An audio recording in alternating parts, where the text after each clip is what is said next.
Boker Tov, Shalom les amis, Shalom à tous et à toutes. Alors, Bezrat Hashem, on va se préparer pour Hanouka,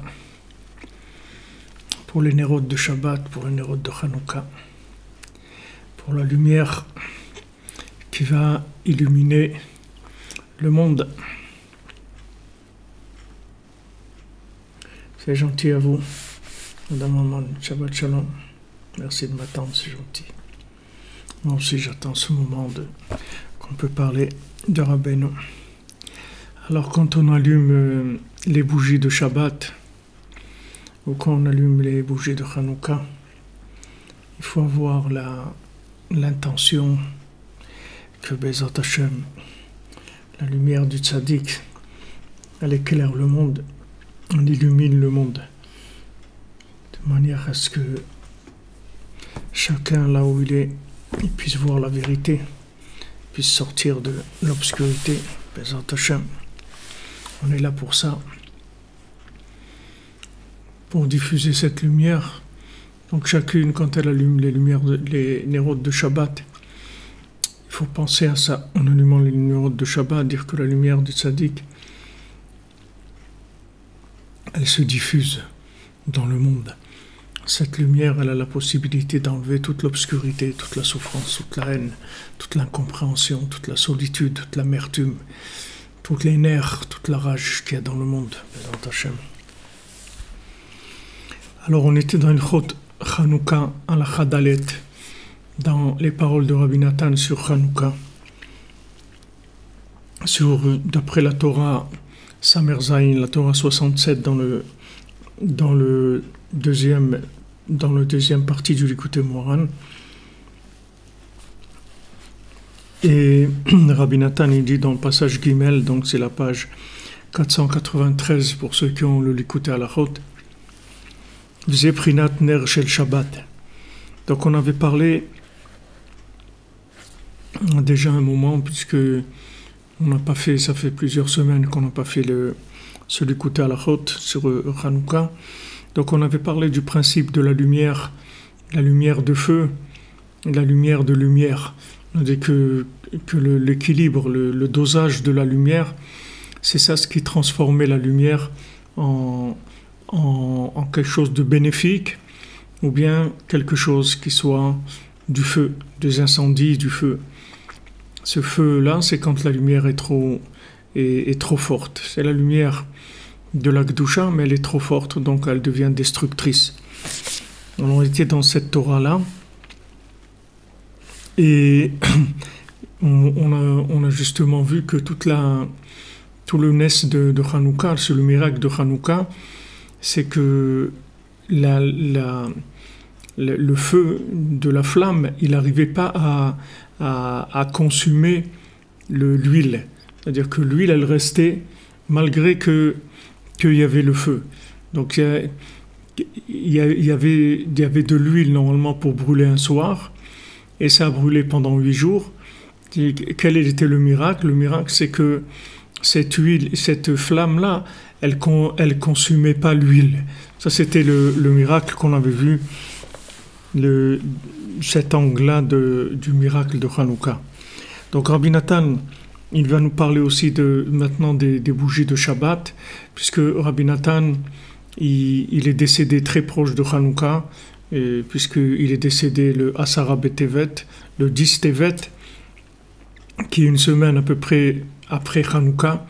Et avant de mourir, il a parlé des bougies de Hanouka, des bougies de Shabbat, des bougies de Yom Tov.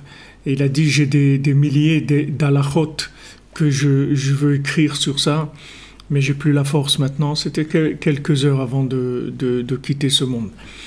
Donc Rabbi Nathan, au moment de quitter ce monde, il a une très grande vision de ce qui est représenté, la flamme de la bougie de Hanouka, de Shabbat, de Yom Tov. Cette lumière-là, il a une très grande compréhension de ça avant de quitter ce monde. Alors il dit ici Rabbi Nathan, V'zeh prinat ner shel Shabbat.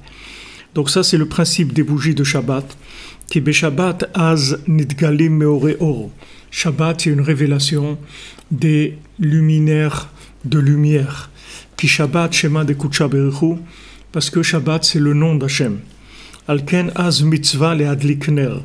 Donc c'est une mitzvah d'allumer une bougie le Shabbat. Ki ner Shabbat sheu ner shel mitzvah ou prinat meore or. Parce que la bougie de Shabbat, qui est une bougie de mitzvah, c'est un principe de lumière qui éclaire, qui amène quelque chose de positif. C'est pour ça qu'à l'époque des Imaot, à l'époque de Sarah, Rivka, Rachel, Léa, ils voyaient ça matériellement. Shener Shabbat ou Prinat Meore Or Kanal. Ils voyaient ça, ils voyaient que quand ils allumaient les bougies de Shabbat, ça donnait une lumière spirituelle, une lumière qui chassait l'obscurité mentale, l'obscurité spirituelle, l'obscurité de concepts, l'obscurité philosophique, etc. Valken haya etzlam ner dolek mi Shabbat le Shabbat. C'est pour ça qu'on voit que chez nos avot, chez Abraham, Yitzhak et Yaakov, il y avait toujours une bougie qui brûlait tout le temps, de Shabbat en Shabbat. C'est-à-dire que ce n'était pas uniquement une bougie de Shabbat, c'était une bougie qui restait allumée tout le temps. Toute la semaine, il y avait tout le temps une bougie qui était là, allumée, une flamme dans la tente, dans l'endroit de résidence. Vayevea Yitzhak Aoela, comme c'est écrit que quand maintenant Yitzhak il a rencontré Rivka, donc quand Eliezer il a amené Rivka à Yitzhak, alors Yitzhak il l'a amené dans la tente de sa maman, chez Zeprinat Achnaat Meoreesh Vidgabrut Meoreor, que ce principe-là d'amener qu'il a amené Rivka dans la tente de sa maman, là où il y avait avant tout le temps la flamme qui brûlait, et depuis que Sarah était décédée, donc il n'y avait plus cette flamme. Maintenant que Rivka est venue, alors on a pu rallumer cette flamme, et cette flamme-là, elle représente le principe de repousser les luminaires de feu, c'est-à-dire chasser tout ce qui est destructeur et au contraire renforcer tout ce qui va construire. Donc à la base, si vous voulez, on a la même chose, c'est-à-dire c'est une recherche de la lumière, tous les individus cherchent la lumière, tout le monde veut de la lumière, tout le monde va vers la lumière, même les moustiques qui cherchent la lumière, et les poissons ils vont vers la lumière, tout le monde va vers la lumière, d'accord ? Mais il y a une lumière qui brûle et une lumière qui construit. Donc tout va être une question de dosage par rapport au récipient de chacun. C'est-à-dire on va calculer la quantité de lumière, c'est-à-dire l'intensité de lumière par rapport aux capacités de chacun de traduire cette lumière en quelque chose de bénéfique, c'est-à-dire la transformer en joie, la transformer en amour, la transformer en rapprochement vers Hachem, la transformer vers des choses qui sont bien. C'est-à-dire que cette lumière-là, elle va donner envie de s'améliorer, l'envie de se rapprocher d'Hachem. Et la même lumière, si elle est mal dosée, elle va éloigner d'Hachem, elle va détruire. Comme on voit dans l'histoire, qu'on voit Nadav et Avihu, on voit que pourtant c'était les enfants de Aaron et qu'ils ont amené de l'encens alors qu'ils n'étaient pas au niveau d'amener de l'encens et ça les a brûlés, il y a un feu qui est sorti qui les a brûlés, ils en sont morts. Pourtant c'était tout des choses bien, il n'y avait rien de pas bien, c'était que du bien, mais il n'a pas été dosé, donc ça a amené de la destruction. En fait, le mal, il n'existe que de ça. Le mal, il n'existe pas. En fait, tout ce qui vient d'Hachem, tout ce qui vient d'en haut, Rabbi Nathan, il l'amène, Rabbeinu l'amène dans l'écouté Moran, Rabbi Nathan, il rapporte dans l'écouté Halachot plusieurs fois. Tout ce qui vient d'en haut, c'est que du bien. Il n'y a rien de mal qui vient d'en haut. Seulement, de la façon dont la personne capte, c'est ça qui va amener les choses bien, ou les choses, la lumière, elle va aller elle va être canalisée pour être profitable et bénéfique, ou bien destructrice. Comme on voit à l'époque de Bilam, quand Bilam il a voulu maudire le Ham Israël, en fait, qu'est-ce qu'il savait faire Bilam? Il savait détourner cette énergie qui venait d'en haut par la force de sa parole, par la malédiction. C'est-à-dire il arrivait à maudire. Qu'est-ce que c'est maudire? C'est dire du mal. C'est mal-dire, c'est-à-dire dire du mal.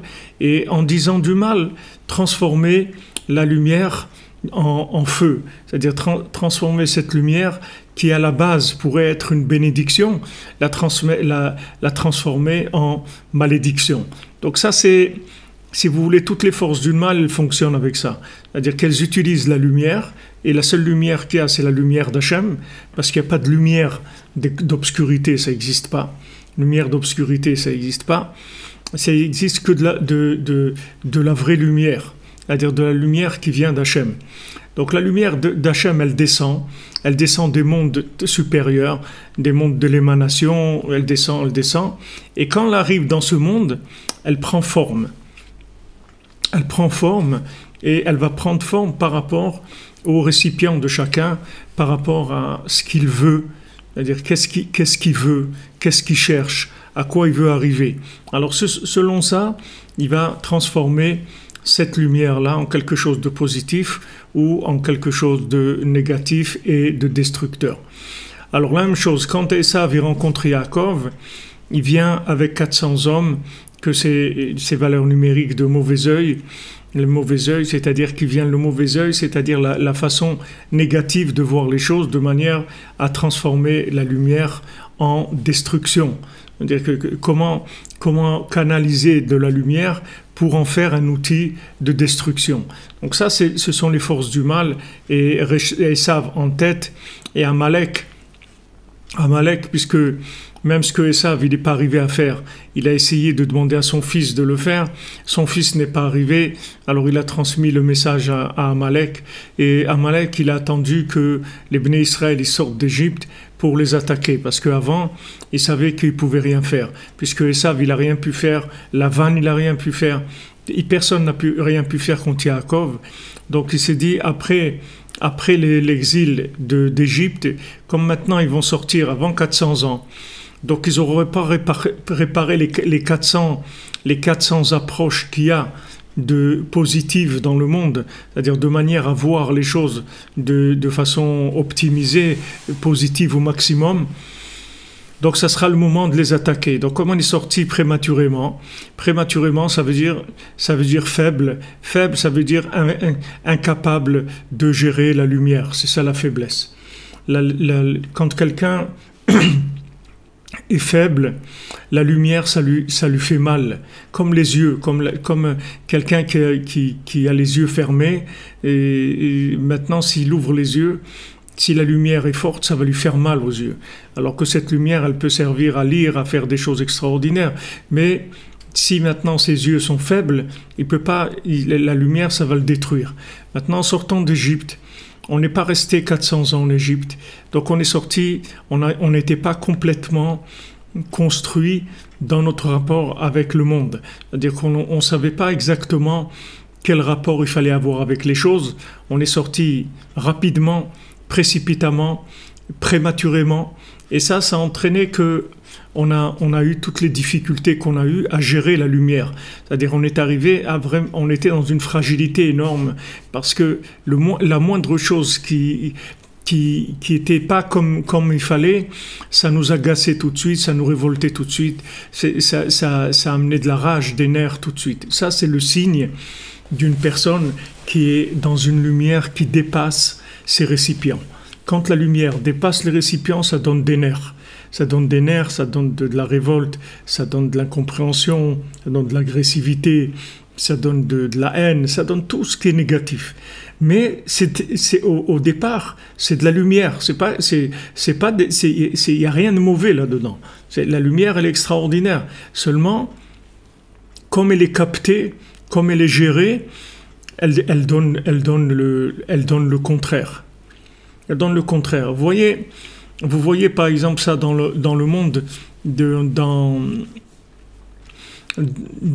le monde vous voyez comment des gens ils peuvent passer de l'amour à la haine.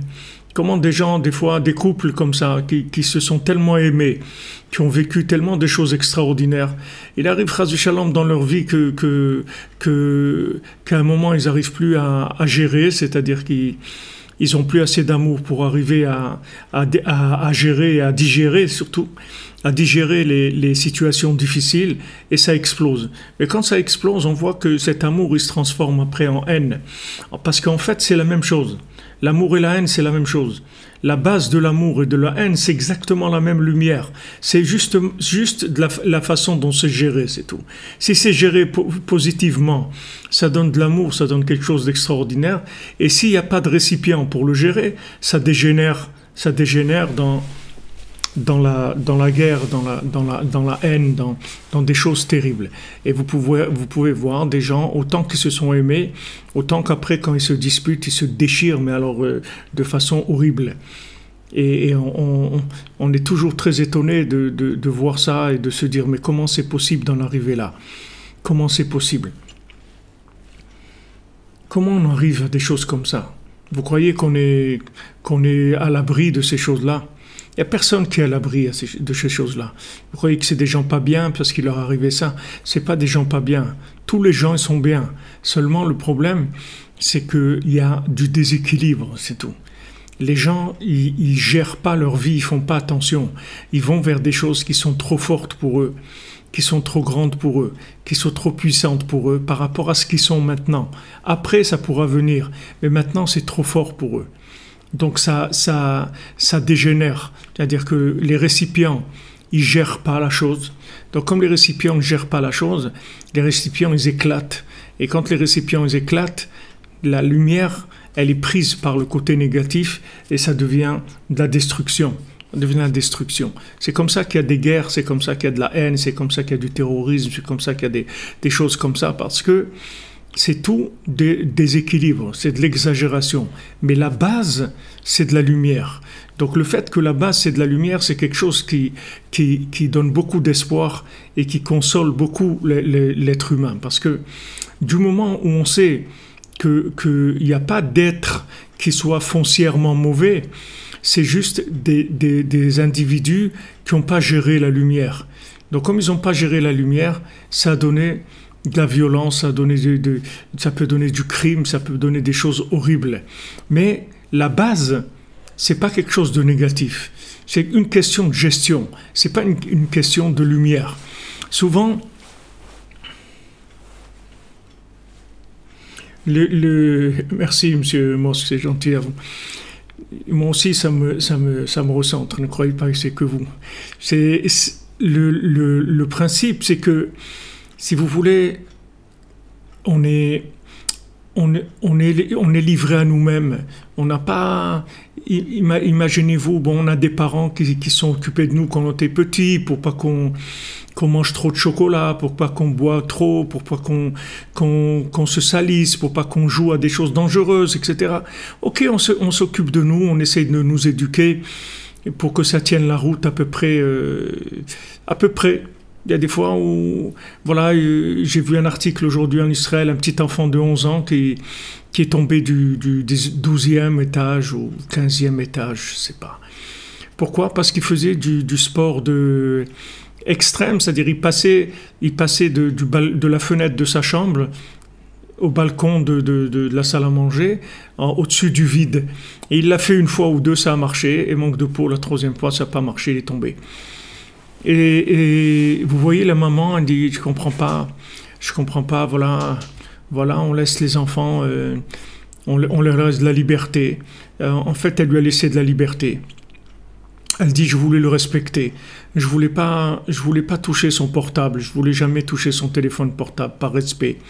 Et en fait, dans son téléphone portable, il avait une application de jeu comme ça, de jeu extrêmement dangereux, et où on marque des points, ou je sais pas comment ça marche, mais en tout cas, c'est quelque chose qui motive et qui pousse à faire des choses dangereuses, et avec ça on se note bien comme quoi on a réussi à faire quelque chose de dangereux, etc. Regardez où on est, regardez dans quel monde on vit, regardez des applications comme ça, comment on peut permettre des choses comme ça de circuler librement dans le monde pour tuer des gens, c'est horrible. C'est horrible, à quoi ça sert? Même si c'est 90% des gens, il leur arrive rien. Il suffit qu'une personne lui arrive quelque chose. Qu'est-ce qu'on a besoin de choses comme ça? Alors voilà, la maman, elle voulait le respecter. Ça s'appelle du respect, ça? C'est de la cruauté, ça, c'est pas du respect. Que veut dire du respect? Je respecte son téléphone, non, je veux pas voir ce qu'il y a dans son téléphone. Mais voilà, maintenant il est mort, ton fils, alors. Alors quoi? Où est le respect? C'est quoi ces notions-là? C'est des trucs de fou. C'est des trucs de fou, ces trucs d'assassins. Allez, va te consoler maintenant. Le fils qu'elle avait, elle a 2 filles et un garçon. C'est le plus jeune. Allez, va maintenant pleurer toute ta vie. Sur quoi? La liberté. Comprenez? Respect des libertés. Un enfant de 11 ans, respecter la liberté, qu'il a une application dans son téléphone qui le pousse à faire des choses dangereuses. Est-ce qu'il sait ce qu'il fait un gosse de 11 ans? Il a besoin de son père, il a besoin de sa mère. Pourquoi il est là? Pourquoi on n'a pas décidé qu'un adulte est adulte à l'âge de 8 ans ou 9 ans? Pourquoi on attend 18 ans pour considérer quelqu'un comme un adulte? Et encore 18 ans aujourd'hui, je ne sais même pas qu'est-ce que ça veut dire, mais restons dans les normes, même si elles sont dépassées, mais restons dans les anciennes normes. Un enfant de 11 ans, ah vous connaissez, ça s'appelle la baleine bleue, vous dites? C'est très dangereux. Mais c'est des trucs de fou. C'est-à-dire, et voilà la liberté. La liberté. Alors cette liberté, c'est quoi? C'est que c'est trop de lumière. La liberté, c'est une lumière. Être libre, c'est une lumière. Avoir de l'argent dans sa poche, c'est de la lumière. Pouvoir se déplacer comme on veut, c'est de la lumière. Avoir une moto, c'est de la lumière. Avoir une voiture, c'est de la lumière. Avoir un passeport, c'est de la lumière. Tout ça, c'est des libertés. Cette liberté, il faut savoir la gérer. Si tu ne sais pas la gérer, mais ça va te tuer, ça va te détruire complètement. Donc il faut savoir gérer ça. On ne peut pas faire ce qu'on veut. C'est-à-dire parce qu'on est libre, alors on y va. Mais on se détruit. On se détruit. Combien de concerts il y a des jeunes, des trucs qui... Voilà, ils meurent de la drogue, ils meurent de ci, et tout. La liberté. Liberté, liberté, liberté. Liberté de quoi? Liberté, c'est de la cruauté terrible. C'est cruel. Donc cette lumière de la jeunesse, elle est extraordinaire.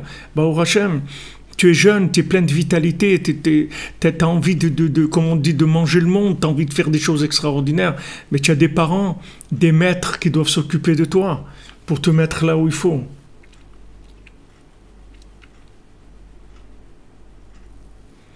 C'est sûr que le tzaddik Yesod mécanise la lumière. C'est pour ça qu'on a besoin du tzaddik, pour ça qu'on a besoin d'un maître.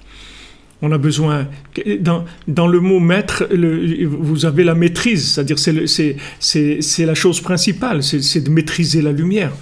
C'est la chose principale. La vitesse aussi, c'est extraordinaire, mais il faut la maîtriser. Vous pouvez pas rouler à 200 à l'heure ou 240 à l'heure, c'est très dangereux. Donc ils mettent des limites dans la vitesse parce qu'ils voient que les gens à un moment ils maîtrisent plus, ils se laissent aller dans des vitesses comme ça, c'est très dangereux. Regardez combien d'accidents aujourd'hui parce que les gens ils parlent au téléphone tous les jours. Tous les jours. Voilà encore un couple de jeunes de 20 ans. Les deux ils sont morts, ils sont entrés dans un camion. Parle au téléphone, envoie des SMS, lis des messages, lis des WhatsApp. Tu conduis, ça y est, on n'en parle plus. On parle plus de téléphone, tu conduis, il n'y a pas de téléphone, c'est tout. Ou tu conduis, Avant, ils disaient boire ou conduire, il faut choisir. Et maintenant, ils doivent dire téléphoner ou conduire. Téléphone ou conduite, il faut choisir, c'est tout. Normalement, il devrait faire un système d'une boîte à l'extérieur, qui s'ouvre de l'extérieur de la voiture, comme le réservoir d'essence. Et cette boîte-là, on doit mettre le téléphone dedans quand on rentre dans la voiture, c'est tout. Je conduis, il n'y a pas de téléphone, c'est tout. Ah, tu veux faire tout en même temps, et conduire, et téléphoner, et manger, et boire, et chanter, écouter de la musique, et regarder un film. Mais où on va avec tout ça? On va avec tout ça, avec cette accumulation. C'est vrai que tout ça, c'est mignon, c'est beau tout ça. En même temps, je conduis, j'écoutais de la musique et je mange un hamburger, frites et en même temps, j'envoie un selfie à mon copain et en même temps, je regarde dans WhatsApp les trucs, je regarde dans ma Google Maps et tout, ok, tout. Mais ça amène où tout ça? Ça amène où? Des centaines de gens qui meurent sur la route parce qu'il y a des trucs comme ça. Mais ça devrait être interdit. On ne devrait pas laisser les gens conduire avec le téléphone. On ne devrait pas faire un système qu'on laisse le téléphone à l'extérieur, même s'il est branché pour des communications qui sont uniquement à travers un haut-parleur. Et même ça déconcentre. Même de parler au téléphone, même si on n'a pas un téléphone dans les mains. Uniquement de parler au téléphone quand on conduit, ça déconcentre l'individu. C'est connu que l'ouïe et la vue, ça marche ensemble. C'est-à-dire quand l'ouïe est prise, la vue, elle ne voit rien. C'est-à-dire, essayez quand à un moment vous entendez quelque chose qui capte votre attention dans l'ouïe, vous allez voir que vos yeux ne voient pas ce qu'il y a devant vous. Parce que ça utilise la même source de concentration. C'est-à-dire que si maintenant on est concentré avec l'ouïe, on ne peut pas se concentrer avec la vue. Alors on est dans de ribouille or. Les gens ils sont en ripouille, de la lumière, encore de la lumière. Et c'est sûr que Amalek il pousse les gens à ça, parce que ça l'intéresse, c'est comme ça qu'il les détruit. Il n'y a rien d'autre dans le monde que de la lumière. Il n'y a pas d'obscurité. Seulement, on fabrique de l'obscurité à partir de la lumière. On fabrique du feu. On fabrique de la destruction. Comment? En utilisant la lumière de façon non équilibrée.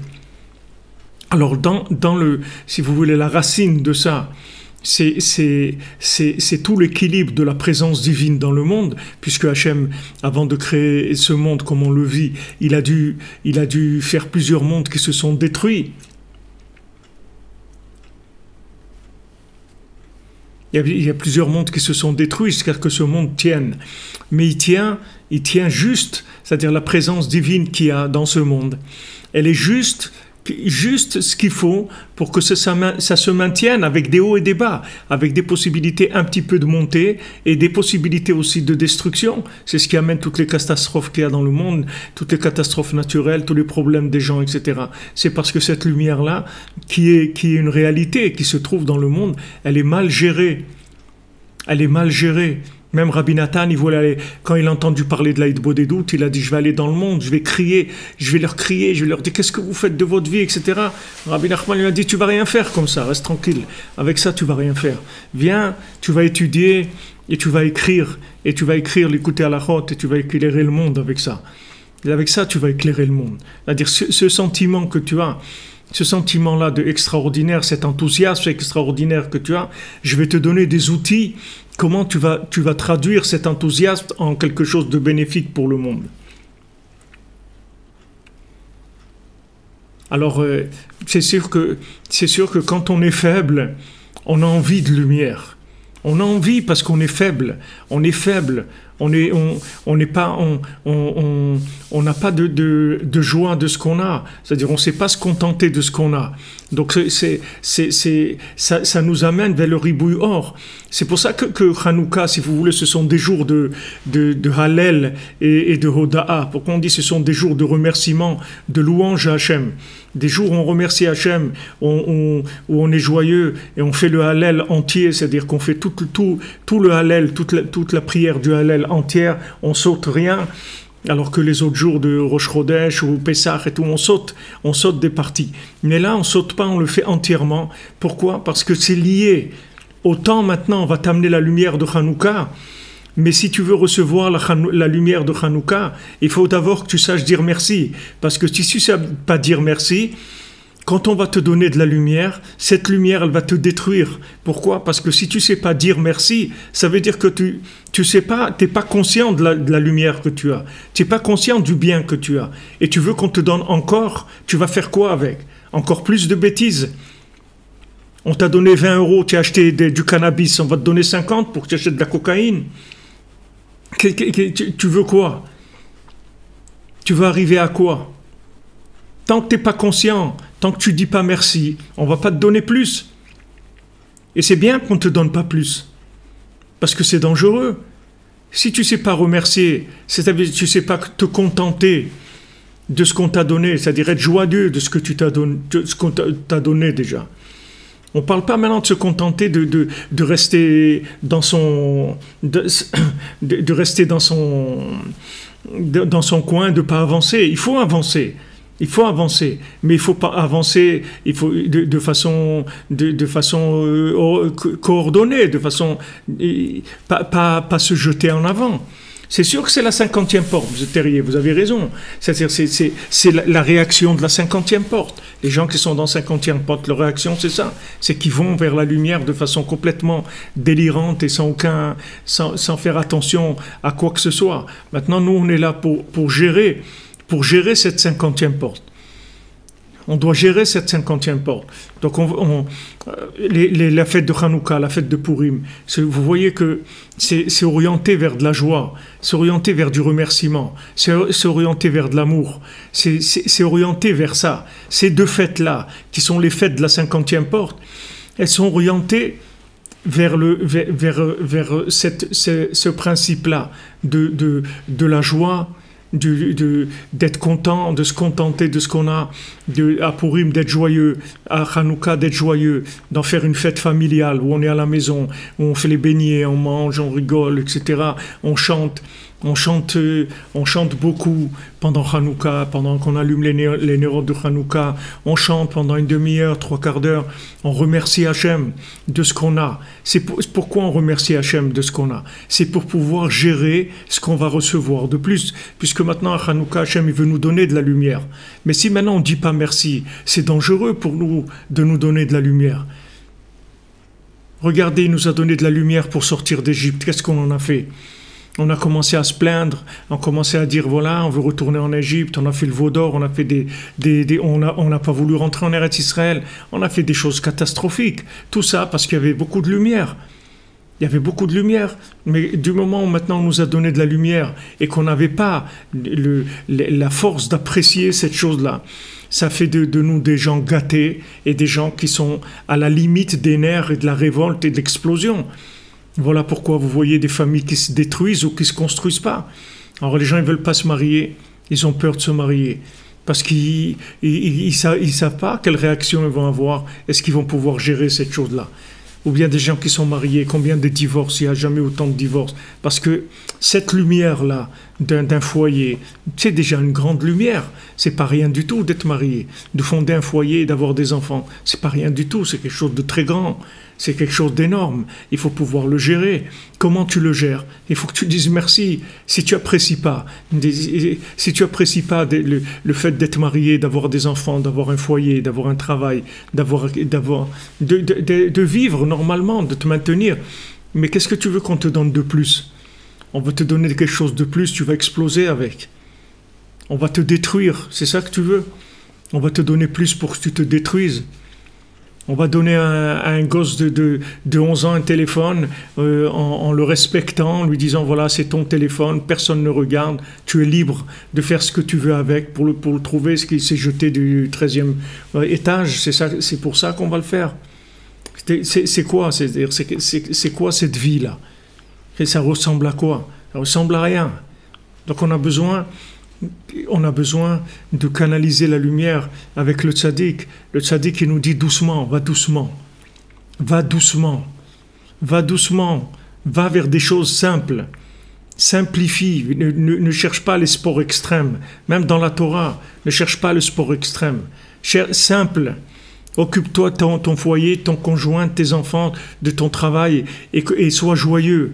Si tu n'as pas un visage rayonnant de joie, qu'est-ce que tu veux qu'on te rajoute quoi? Pour que tu fasses la tête encore plus? Quelqu'un, il jongle avec 3 ou 4 quilles, d'accord? Et maintenant, il veut qu'on lui rajoute une 5e. Mais déjà, il n'arrive pas avec 4. Il est fait, à chaque fois, elle tombe. Alors on lui dit, non, rajoute-moi une autre. Qu'est-ce que je vais te rajouter? Il dit, je ne peux pas te rajouter. On te donne ce qu'on t'a donné, tu ne sais pas dire merci, tu n'es pas joyeux. Comment tu veux qu'on te rajoute encore? On va te détruire. C'est ce qu'il veut Esav. Et ça, il te dit, allez, rajoute, rajoute. Encore plus, vas-y. Encore plus, mets encore plus. Charge plus. Charge la mule, comme on dit. Encore plus, vas-y, mets encore plus. Et après, qu'est-ce qui se passe? Après, tout éclate. Pourquoi? Il faut Hallel Veoda. Hachem, il a fixé la lumière de Hanouka. Hallel Veoda. Shabbat, la lumière de Shabbat. Hallel Veoda. Merci, mon Dieu. Shabbat, Rabbeinu. Il dit à Rabbi Nathan, il faut que tu sois joyeux le Shabbat. Il faut que tu sois joyeux le Shabbat. Alors, Rabbi Nathan, on sait que il était d'une nature soucieuse, comme ça. C'était un homme très, très anxieux, très, très sérieux, comme ça. Il avait plusieurs montres, il gardait chaque minute, il faisait attention. Rabbi Nathan, c'était un homme très, très, très engagé, très sérieux. Alors, Rabbeinu lui a dit, tu sais, les religieux constipés, ça vaut rien du tout. Il lui a dit Rabbeinu. Rabbeinu lui a dit, il faut être religieux, mais pas constipé. Il faut être religieux, non constipé. Il faut être religieux, mais libre. Pas religieux constipé. Religieux constipé, ça veut dire que tu as pris trop sur toi par rapport à ce que tu peux prendre. Tu dois être joyeux. La joie, c'est le signal de l'équilibre. C'est-à-dire que quand tu es joyeux, ça veut dire que tu es équilibré, tu es bien. Quand tu n'es pas joyeux, ça veut dire que tu n'arrives pas à digérer ta vie. Il y a trop. Il y a trop. Donc il faut que tu baisses le... Alors Rabbeinu, il a dit à Rabbi Nathan, il faut que tu sois joyeux le Shabbat. Alors après, il a vu que Rabbi Nathan, il est maintenant en train de chercher comment il va faire pour être joyeux. Et alors Rabbeinu lui a dit après, en plaisantant, il me dit, je t'ai donné encore une raison d'être angoissé encore plus que d'habitude. Parce que d'habitude, déjà, tu es angoissé. Maintenant, je t'ai dit qu'il faut que tu sois joyeux le Shabbat. Alors tu vas être angoissé encore plus que d'habitude. Alors Rabbeinu, il a dit, le Shabbat, tu dois avoir un visage rayonnant, un visage souriant, tout le temps. Tu n'as pas le droit de faire la tête le Shabbat. Parce que si tu fais la tête le Shabbat, ça veut dire que tu as un problème. Ça veut dire que tu n'es pas conscient de ce que tu es en train de vivre. Tu n'es pas conscient de ce que tu es en train de vivre. Tout à l'heure, mon ami Eléo Chaim Alevi, mon ami de Jérusalem, il m'a envoyé une parole de Rabbeinu, que Rabbeinu il dit dans Chaim Moran. Il dit à Shabbatot chez Shoftim Etzli, les Shabbatot, les Shabbats qu'on passe chez moi, Hem Gdolim ou Gvohim Yoter, ils sont plus grands et plus élevés, Mishiv'a Pa'amim Ta'anit Mishabbat les Shabbats, plus que si on jeûne 7 fois une semaine entière. Le Shabbat qu'on passe chez le Tzaddik, le Shabbat qu'on passe à Ouman, ou le Shabbat que vous passez ensemble, que vous faites un repas de Shabbat Breslev, quelque chose que vous donnez le nom de Rabbi Nachman, vous réunissez dans une atmosphère Breslev, dans un centre Breslev, dans une synagogue Breslev, dans une réunion qui se fait entre gens qui vont étudier l'enseignement de Rabbi Nachman. Ils font Souda Shlishit ensemble le Shabbat, Breslev. Tout ça, ça s'appelle le Shabbat qu'on passe chez le Tzaddik. Et ça, c'est plus grand que si vous jeûnez 7 semaines entières. Donc, je vous avais fait le calcul que 7 semaines entières, c'est plus que 500 000 jeûnes dans l'année. C'est-à-dire, ce sont des choses énormes. Ce sont des choses énormes. Alors, pourquoi tu n'es pas content? Pourquoi tu n'es pas content? Hachem, il facilite la vie. Maintenant, il vient vers toi à Hanouka. Il vient vers toi, il fait descendre la lumière dans des endroits où normalement il descend jamais. Jamais la Shrina descend dans ces endroits-là qui sont en dessous d'1 mètre. Normalement, la Shrina, elle commence à 1 mètre. Et là, elle va descendre. Elle va descendre en dessous d'1 mètre. Elle va descendre, mamash, là où quelqu'un, même s'il rampe, s'il est couché par terre, Hachem, il va venir vers lui. Mais Hachem, il veut que tu fasses un sourire. Si maintenant il vient vers toi, il t'amène de la lumière, alors que tu vis dans un endroit qui est d'une obscurité terrible, tu vis dans une société horrible, où il y a des choses horribles qui se passent, Hachem, il vient vers toi, il t'amène une petite bouffée d'oxygène, un peu de lumière, tu n'es pas content? Tu fais pas un sourire, tu dis pas merci. Alors tu veux quoi? Tu veux qu'on te donne encore plus de lumière? Pourquoi? Pour te détruire? Pour qu'après quelqu'un il saute du 13e étage parce qu'il a envie de s'amuser avec son téléphone avant de faire des sports extrêmes? C'est pour ça que tu veux qu'on te donne de la vitalité, de la lumière. Faut être sérieux, c'est pas sérieux. Donc ça va ensemble, si vous voulez. Vous voulez de la lumière, vous voulez progresser, il faut arrêter de râler. Il faut pas râler. Il faut dire merci mon Dieu. Si on veut progresser, il faut remercier Hachem. Si vous voulez progresser, il faut prendre l'habitude de remercier. Si vous ne remerciez pas, on ne vous rajoute pas. On ne peut pas vous rajouter. Parce qu'on vous aime, on ne va pas vous rajouter. Parce que si on vous rajoute et que vous ne saviez pas apprécier la lumière que vous avez, cette lumière, elle va se détruire. Elle va détruire la personne. Vous voyez, en Égypte, on a été obligé de sortir. C'est vrai, on ne pouvait plus rester. Ok, trop faible pour rester. Trop révolté pour rester. Ah là, non, on peut plus tenir. Ça y est, si on reste encore, terminé. Terminé. On va se noyer en Égypte, on va tomber dans l'assimilation totale, on va disparaître. Ok, donc allez, on sort. On sort avant l'heure. Mais ça coûte cher de sortir avant l'heure. Ça coûte très cher. Regardez comment ça s'est payé après. Regardez combien de morts qu'il y a eu, combien tout ce qu'on a passé comme souffrance, comme malheur, parce qu'on est sorti avant l'heure. Alors d'un côté, on ne peut pas rester, parce on est trop faible, on a besoin de lumière. On dit, ah non, moi je ne peux pas vivre sans lumière, pas possible, niveau de vie, je ne peux pas, j'ai besoin un minimum de confort, truc et tout, sinon je ne peux pas.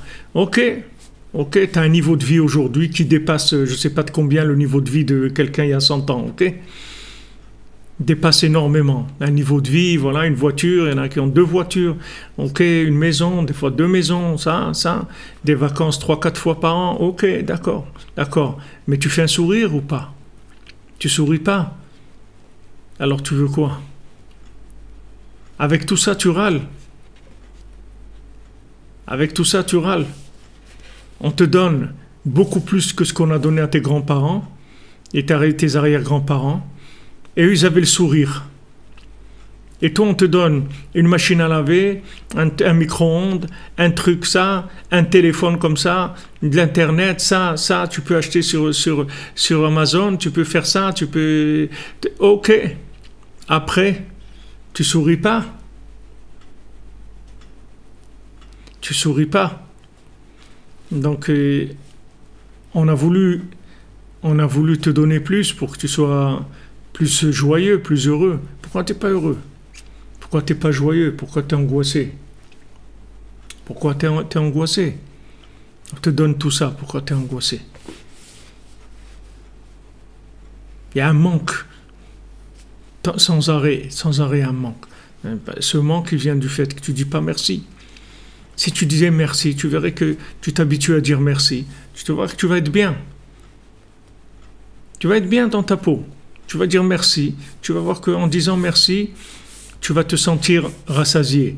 La Torah, elle dit qu'un aveugle, il est jamais rassasié. Pourquoi un aveugle, il est jamais rassasié? Parce qu'il ne voit pas ce qu'il mange. Donc comme il ne voit pas ce qu'il mange, il n'est pas rassasié. Parce que dans le, si vous voulez, le fait de se nourrir, il y a quelque chose de très important, c'est de voir ce qu'on mange. Parce que la vision de la nourriture, elle est en grande partie dans le fait que la nourriture, elle va nous rassasier. Et si maintenant, on ne s'est pas rassasié du regard en voyant la nourriture, même si on met de la nourriture dans notre ventre, ça ne va pas nous rassasier. On va rester frustré. Donc la Gemara, elle te dit, le Talmud, il dit, un aveugle, il n'est jamais rassasié parce qu'il ne voit pas ce qu'il mange. Donc il n'est pas rassasié. Donc vous voyez qu'il ne suffit pas d'ingurgiter la nourriture, il faut la voir aussi. Et plus la nourriture elle est bien présentée dans quelque chose qui est propre, correct, bien agréable et tout, et plus on va avoir un sentiment de satisfaction, un sentiment de rassasiement. Donc, si maintenant on vous donne de la lumière, ok, mais si vous ne voyez pas la lumière, comment vous ne voyez pas? Parce que si quelqu'un ne dit pas merci, c'est qu'il ne voit pas ce qu'il a. Donc le fait qu'il ne voit pas ce qu'il a, c'est ça qui fait qu'il est frustré. Parce qu'il ne voit pas ce qu'il a. S'il voyait ce qu'il avait, il serait content. Il serait content, on lui donnerait encore. Mais si maintenant, il ne voit pas ce qu'il a, donc il n'est pas content, il est en train de râler. Maintenant, on va lui donner encore. Mais il va râler encore plus. Plus on va lui donner, plus il va râler. Parce qu'il ne voit pas ce qu'on lui donne. Il n'apprécie pas ce qu'on lui donne. Donc il n'est pas conscient, il est inconscient complètement. Donc pourquoi on va lui donner? C'est dangereux si on lui donne plus. C'est cruel de lui donner plus. Donc à Hanouka, Hachem, il veut nous donner de la lumière. Hachem, il va nous donner une lumière à Hanouka. Il va venir vers nous, la Shrina, elle va descendre vers nous. Elle va nous amener une lumière extraordinaire. Mais si on veut se préparer à vivre cette lumière, il faut commencer à se mettre en condition de remerciement, en condition de louange à Hachem pour ce qu'on a. Baou Hachem, quelqu'un qui a trouvé un peu de vérité dans ce monde. C'est extraordinaire. Même qu'on est comme on est, chacun il a ses problèmes, chacun il est là où il est, et il vit avec tous ses paquets, comme on dit. Mais tu connais un peu la vérité, c'est merveilleux.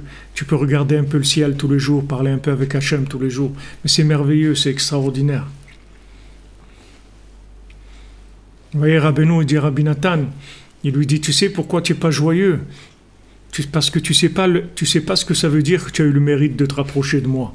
Si tu savais qui j'étais et le mérite que tu as eu de te rapprocher de moi, tu serais joyeux en train de danser toute la journée. Et ça, c'est la même chose.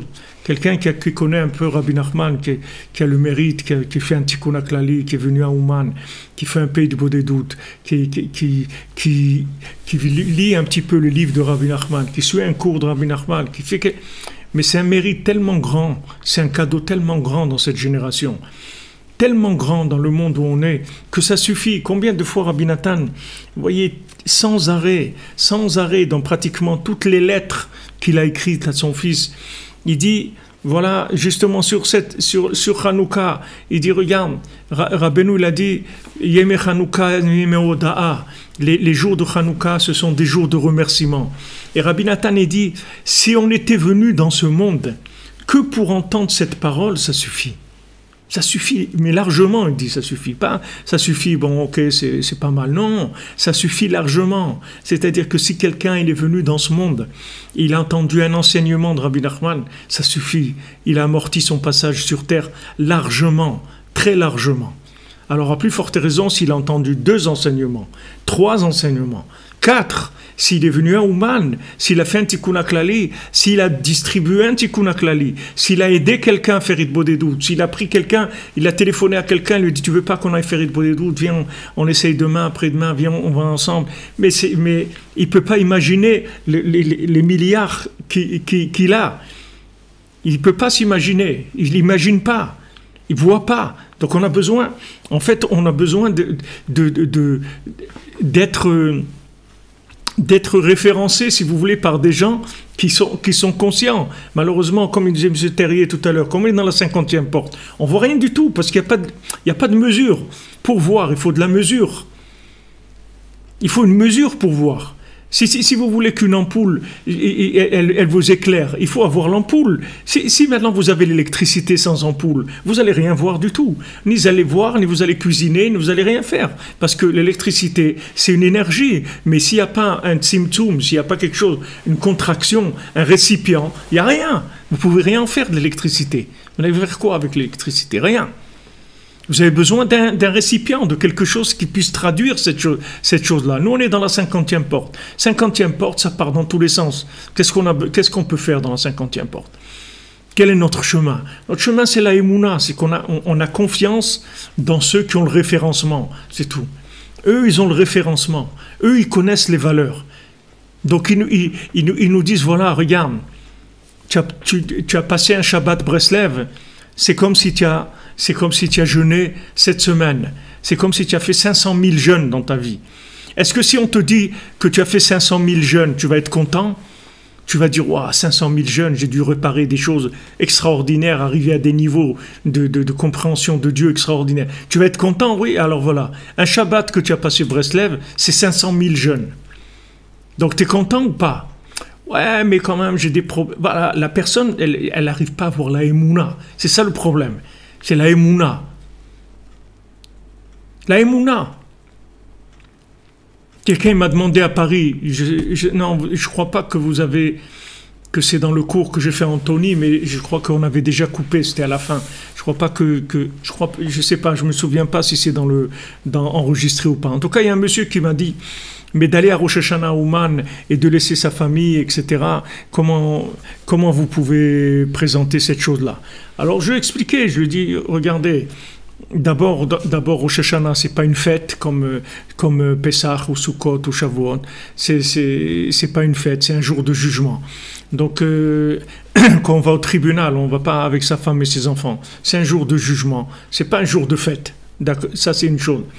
Mais surtout, il dit, si on est conscient de ce que c'est une année et qu'on a un tzaddik qui nous garantit que si on vient chez lui à Rosh Hashanah, on a une belle année. C'est lui qui nous le garantit. C'est pas une belle année comme nous, on comprend ce qui est beau. C'est une belle année par rapport aux gens qui ont le référentiel. Eux, ils ont le référentiel. Quand Rabbi Nachman, il te dit, viens chez moi à Rosh Hashanah, et toute l'année, tu peux être content parce que tu vas avoir une super année, parce que ton année, elle est réglée déjà. Tout est réglé, tout est fait. Il faut faire confiance. Parce que dans la 50e porte, il n'y aura que la confiance. Vous ne pourrez jamais comprendre ce qui se passe avec vous. Vous ne pourrez pas. Dans la 50e porte, on ne peut pas réfléchir, on ne peut pas comprendre les choses. Comment vous pouvez comprendre qu'un Shabbat que vous faites Breslev, ça vous fait 500 000 jeunes?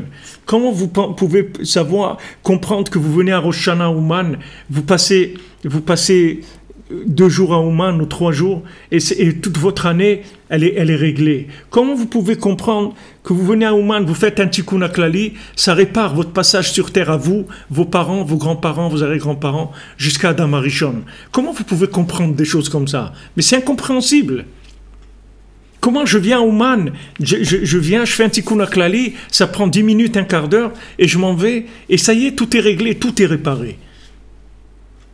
Tu crois là-dedans ou tu ne crois pas? C'est la seule chose qui fait la différence, c'est tout. Ou tu crois, ou tu ne crois pas. Vous comprenez? Aujourd'hui, où on y croit, ou on n'y croit pas, c'est tout.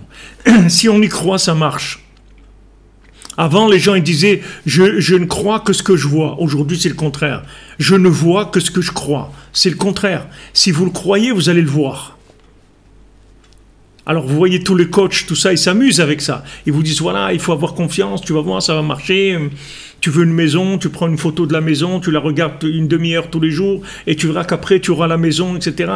Et ils font de là, comme ça, comment on dit, de l'autodétermination, comme ça, que la personne, elle se motive. Mais en fait, ça, c'est basé sur la Emouna. C'est pas que la personne en elle-même, elle est capable intellectuellement de gérer une chose comme ça. C'est que maintenant, on éveille en elle la confiance. La confiance en elle, mais surtout la confiance dans Hachem, la confiance dans les tzadikim, la confiance dans le tzadik. Quand Rabbi Nachman, il donne des outils comme ça, comme le Tikkun HaKlali, comme l'Aïd Bodedout, comme Ouman Rosh Hashanah, des outils comme ça. Ce sont des outils extraordinaires qui facilitent la vie. Qui facilite la vie, qui facilite la réparation. On a un niveau aujourd'hui de réparation, de capacité de réparation énorme par rapport aux générations qu'il y avait avant.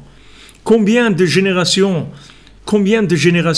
elles auraient aimé avoir un maître comme ça, comme Rabbi Nachman, qui donne des outils aussi faciles, aussi agréables et aussi puissants, et qui répare avec tellement de puissance, si vous voulez, de précision, c'est extraordinaire, c'est quelque chose d'extraordinaire. Seulement, le problème, c'est que avec notre tête, on peut pas comprendre ça. Donc, on peut y comprendre que si on peut si vous voulez le comprendre, que si on adhère à cette chose-là. Si on y croit, on le voit. Et si on n'y croit pas, on ne le voit pas. Alors, vous allez dire à quelqu'un, Tu viens au Man Rosh Hashanah, il va te dire, ouais, bon, mais moi, tu comprends, laisser ma femme, mes enfants, c'est difficile et tout, j'ai pas l'habitude, nous, on est des gens plutôt traditionnels, etc. Je peux pas quand même... Mais pourquoi la personne, elle dit ça? Parce qu'elle est inconsciente. Elle sait pas ce que c'est une année.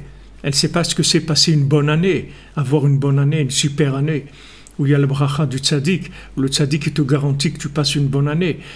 Quelqu'un, il te garantit que tu vas avoir une bonne année. Un homme comme Rabbi Nachman, un tzaddik comme ça, il te garantit, tu viens chez moi, tu as une super année. Tu peux partir tranquille, en rigolant. Ton année, elle est réglée déjà.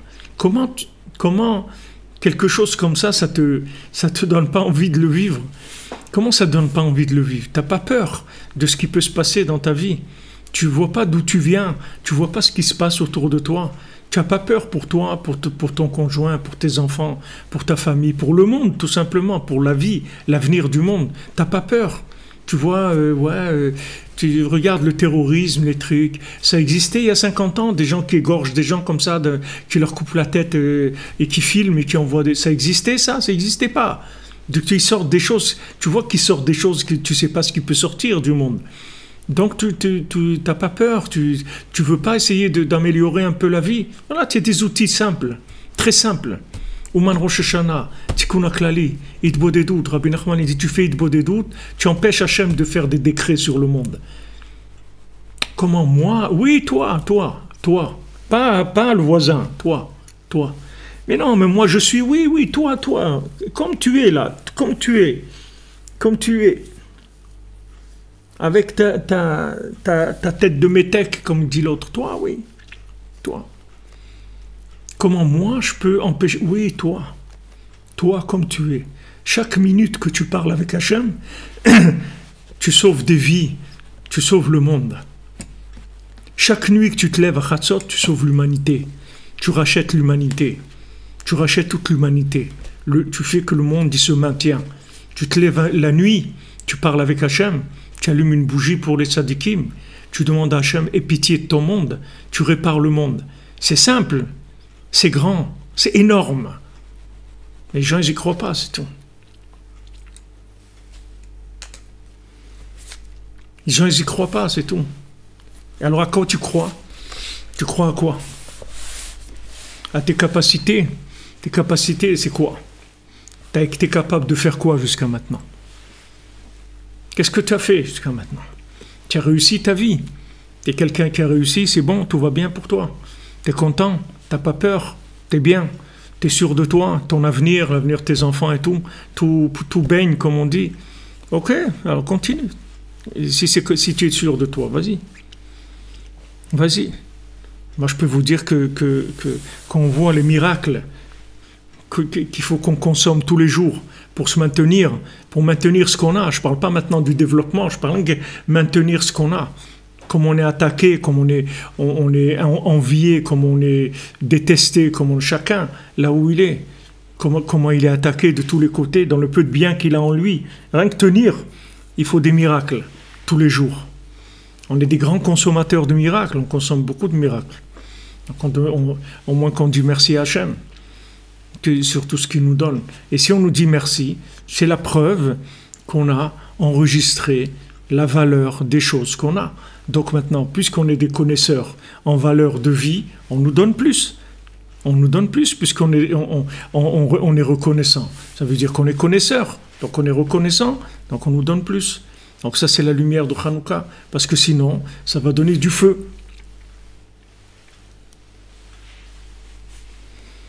Exactement. Et notre ami Yehuda du Portugal, notre ami Yehuda de Corse. Et exactement, il faut avoir plus peur de rester chez soi à Rosh Hashanah que d'aller chez le tzaddik. Et ceux qui n'ont pas la possibilité, mais qui veulent aller, sachez que nous, on est là pour vous. Quand on vient pour vous aussi. On prie pour vous tous, on est attachés, on est une famille. On n'est pas des gens isolés. Il n'y a personne qui est seul. Rabbeinu l'a dit, vous vous tenez ensemble et je suis avec vous. Et on se tient ensemble, Baruch Hashem. Donc il y a des gens qui n'ont pas la possibilité, soit physique, soit... ils ne peuvent pas venir. À Rosh Hashanah Ouman, il faut savoir qu'on est là pour eux, ou dans l'année ils veulent venir, ils peuvent pas, ils sachent qu'on est là pour eux. On est une famille, c'est-à-dire qu'on communique tous les éléments de réparation qu'on a, on les échange entre nous. C'est pas quelque chose qu'on garde individuellement. C'est quelque chose qui s'échange dans une communauté virtuelle, mais qui est une communauté réelle dans le virtuel. Une communauté réelle dans le virtuel de l'attachement au tzaddik. De l'attachement au tzaddik. Puisqu'on voit que Rabbeinu, il a réparé des gens pour des petites choses qu'ils ont faites pour des Breslevers, qu'ils ont aidé un Breslev à ça ou à ça. Rabbi Nachman, il les a réparés. À plus forte raison, des gens qui essayent d'aider dans la diffusion, d'aider dans eux-mêmes à diffuser, à faire connaître, ou aider ceux qui font connaître, tout ce que vous pouvez faire. Pour Rabbi Nachman, vous recevrez 1 milliard de fois ce que vous avez donné. Je ne parle pas maintenant en argent, je parle en réparation. On est là, on a du lourd, du très très lourd. Rabbi Nachman, c'est du lourd, c'est des choses qui sont extrêmement fortes. Seulement, il faut y croire, c'est tout. Si on n'y croit pas, c'est sûr que ça ne marche pas. Il y a des gens qui viennent très perplexes et disent « Ouais, mais comment un petit tikkun, klali, 10 minutes et ça y est, tu répares et tout, ok. » Si toi, tu penses que tu peux réparer, tu peux y arriver, vas-y, on se retrouvera de l'autre côté, on y va de toute façon. Comme on dit doucement mais sûrement. On y va, on va se retrouver de l'autre côté, on verra. On verra, on s'assera boire un verre là-bas, et on verra ce qu'on a fait. Chacun, il verra ses choix.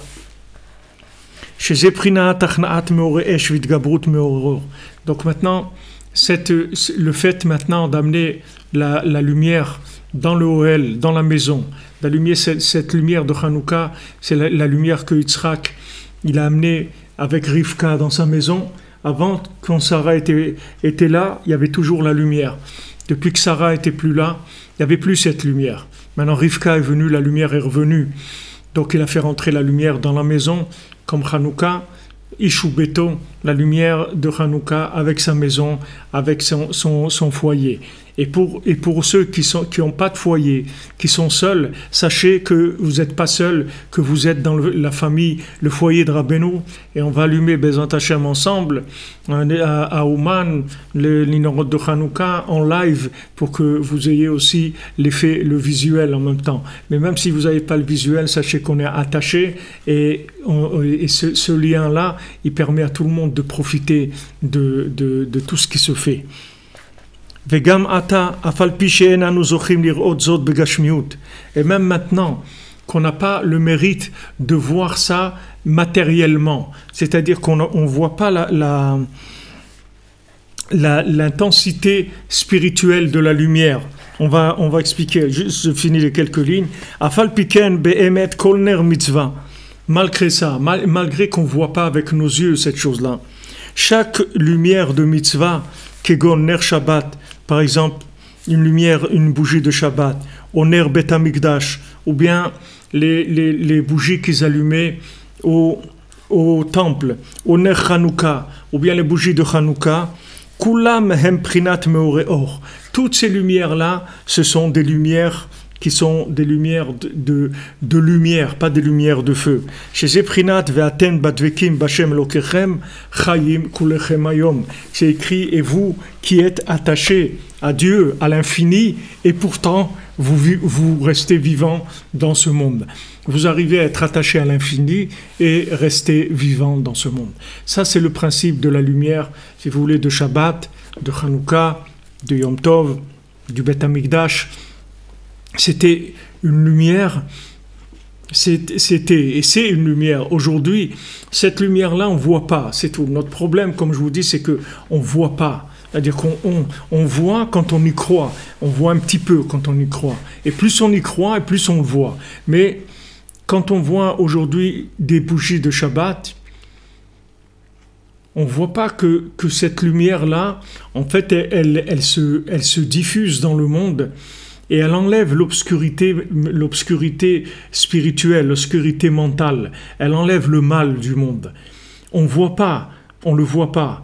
comme les ondes de la radio, vous ne les voyez pas. Vous ne voyez pas que maintenant, il y a quelqu'un qui se trouve à l'autre bout du monde et il envoie des ondes de musique ou des ondes de paroles, de discours, d'informations. Ça ne se voit pas, mais ces ondes, elles circulent. Maintenant, cette lumière, quand vous allumez des bougies de Shabbat ou de Hanouka ou de Yom Tov, cette lumière-là, elle se diffuse dans le monde. Elle enlève le mensonge, elle enlève l'obscurité, elle nettoie le monde. Seulement, on n'a pas les yeux pour le voir. C'est tout. On n'a pas le mérite de le voir avec nos yeux. C'est ça notre pauvreté qu'on a aujourd'hui. C'est que d'un côté, le fait on est dans la 50e porte, ça nous donne des facilités énormes de réparation, puisqu'on est au-dessus de la norme.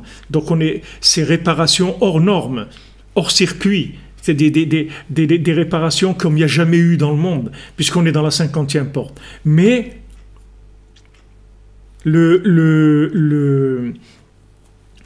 si vous voulez, l'inconvénient, c'est qu'on ne voit pas, c'est tout. C'est ça l'inconvénient. Ça marche, mais on ne voit pas. On ne voit pas. On voit des fois sur le temps, comme ça, on voit des changements, on voit des évolutions, on voit Ouman, Baruch Hashem, presque 100 000 personnes à Rosh Hashanah, il y a de l'évolution. Des fois, je les mains pour le Rav Besançon, Israël Yitzhak Ben Fortuné. Pour notre aussi amie Mademoiselle Rouf, Sandrine Bat Janine, et pour sa maman aussi Janine Bat Eglantine. Des fois, je les mains pour David Ben Mesoda à Cohen, pour Raphaël, pour Moshe Raphaël Ben Chassiba Lévi.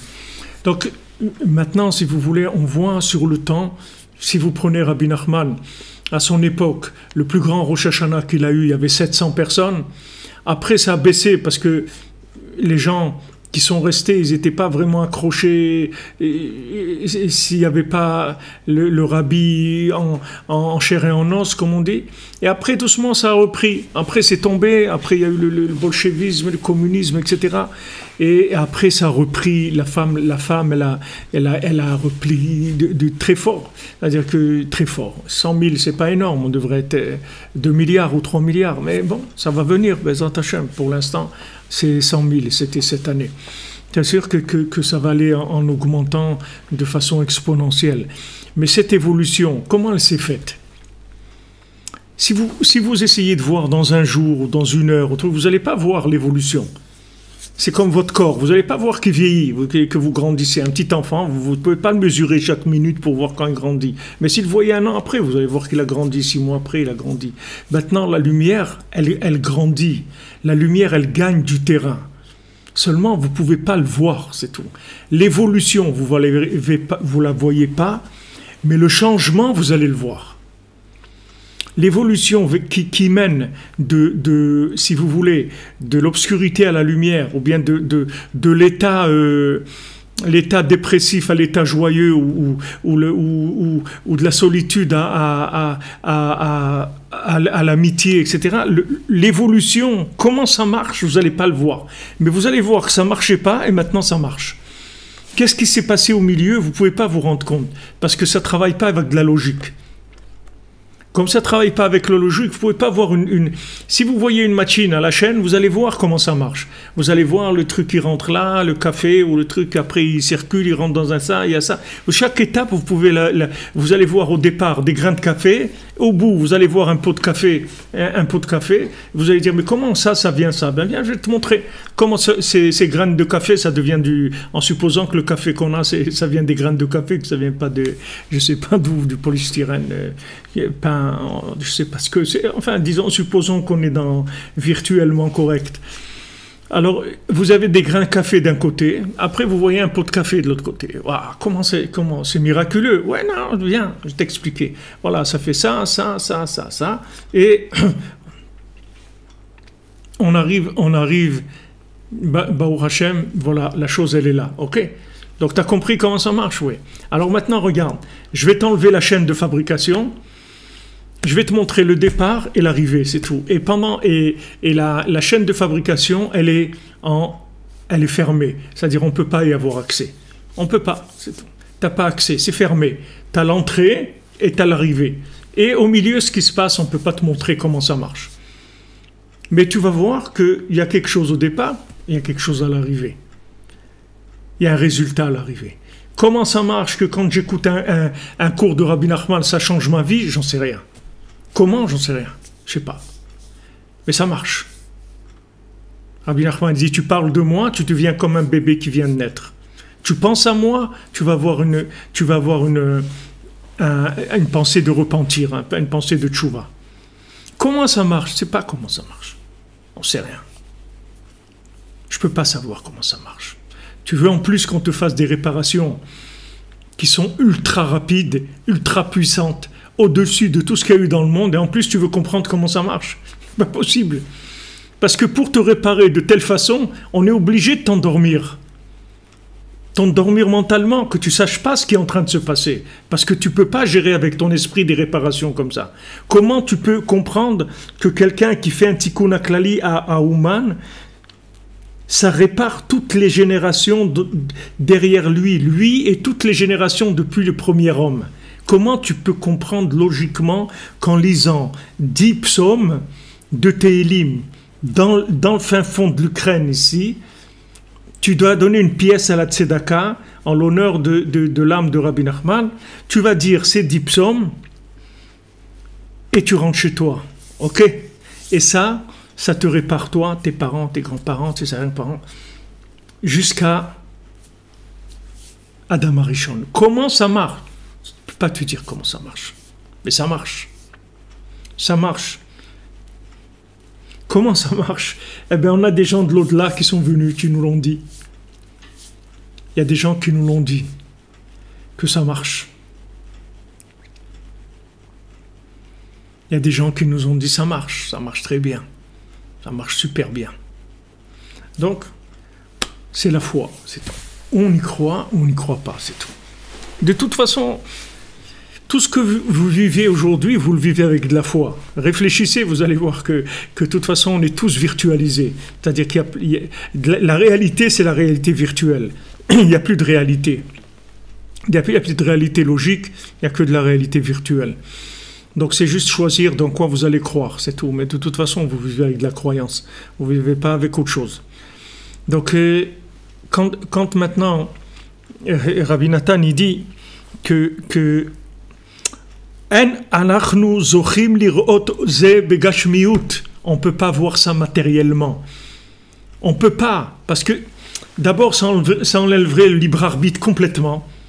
Si vous voyez la transformation, ça enlèverait le libre arbitre complètement. Si vous voyez l'usine, comment elle fonctionnait, il n'y aurait plus de libre arbitre. Mais le libre arbitre, il est juste que la zone de fabrication, la zone de transformation, on ne la voit pas. C'est tout. On ne voit pas la zone de transformation. On voit le point de départ et après on voit l'arrivée. Mais on ne voit pas ce qu'il y a eu au milieu, comment ça fonctionne, on ne voit pas. Mais ça marche.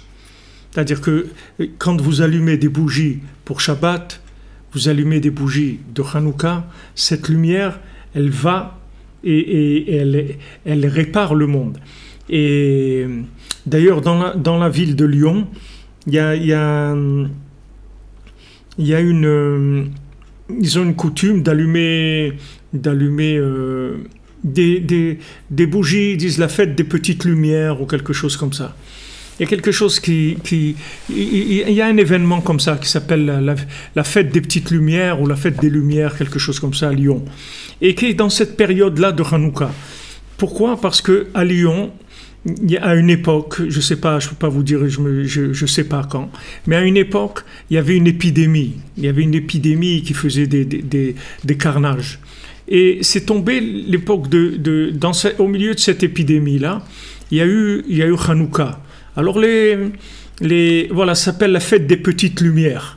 Les Bénis Israël, ils allumaient leur Hanoukia à la fenêtre.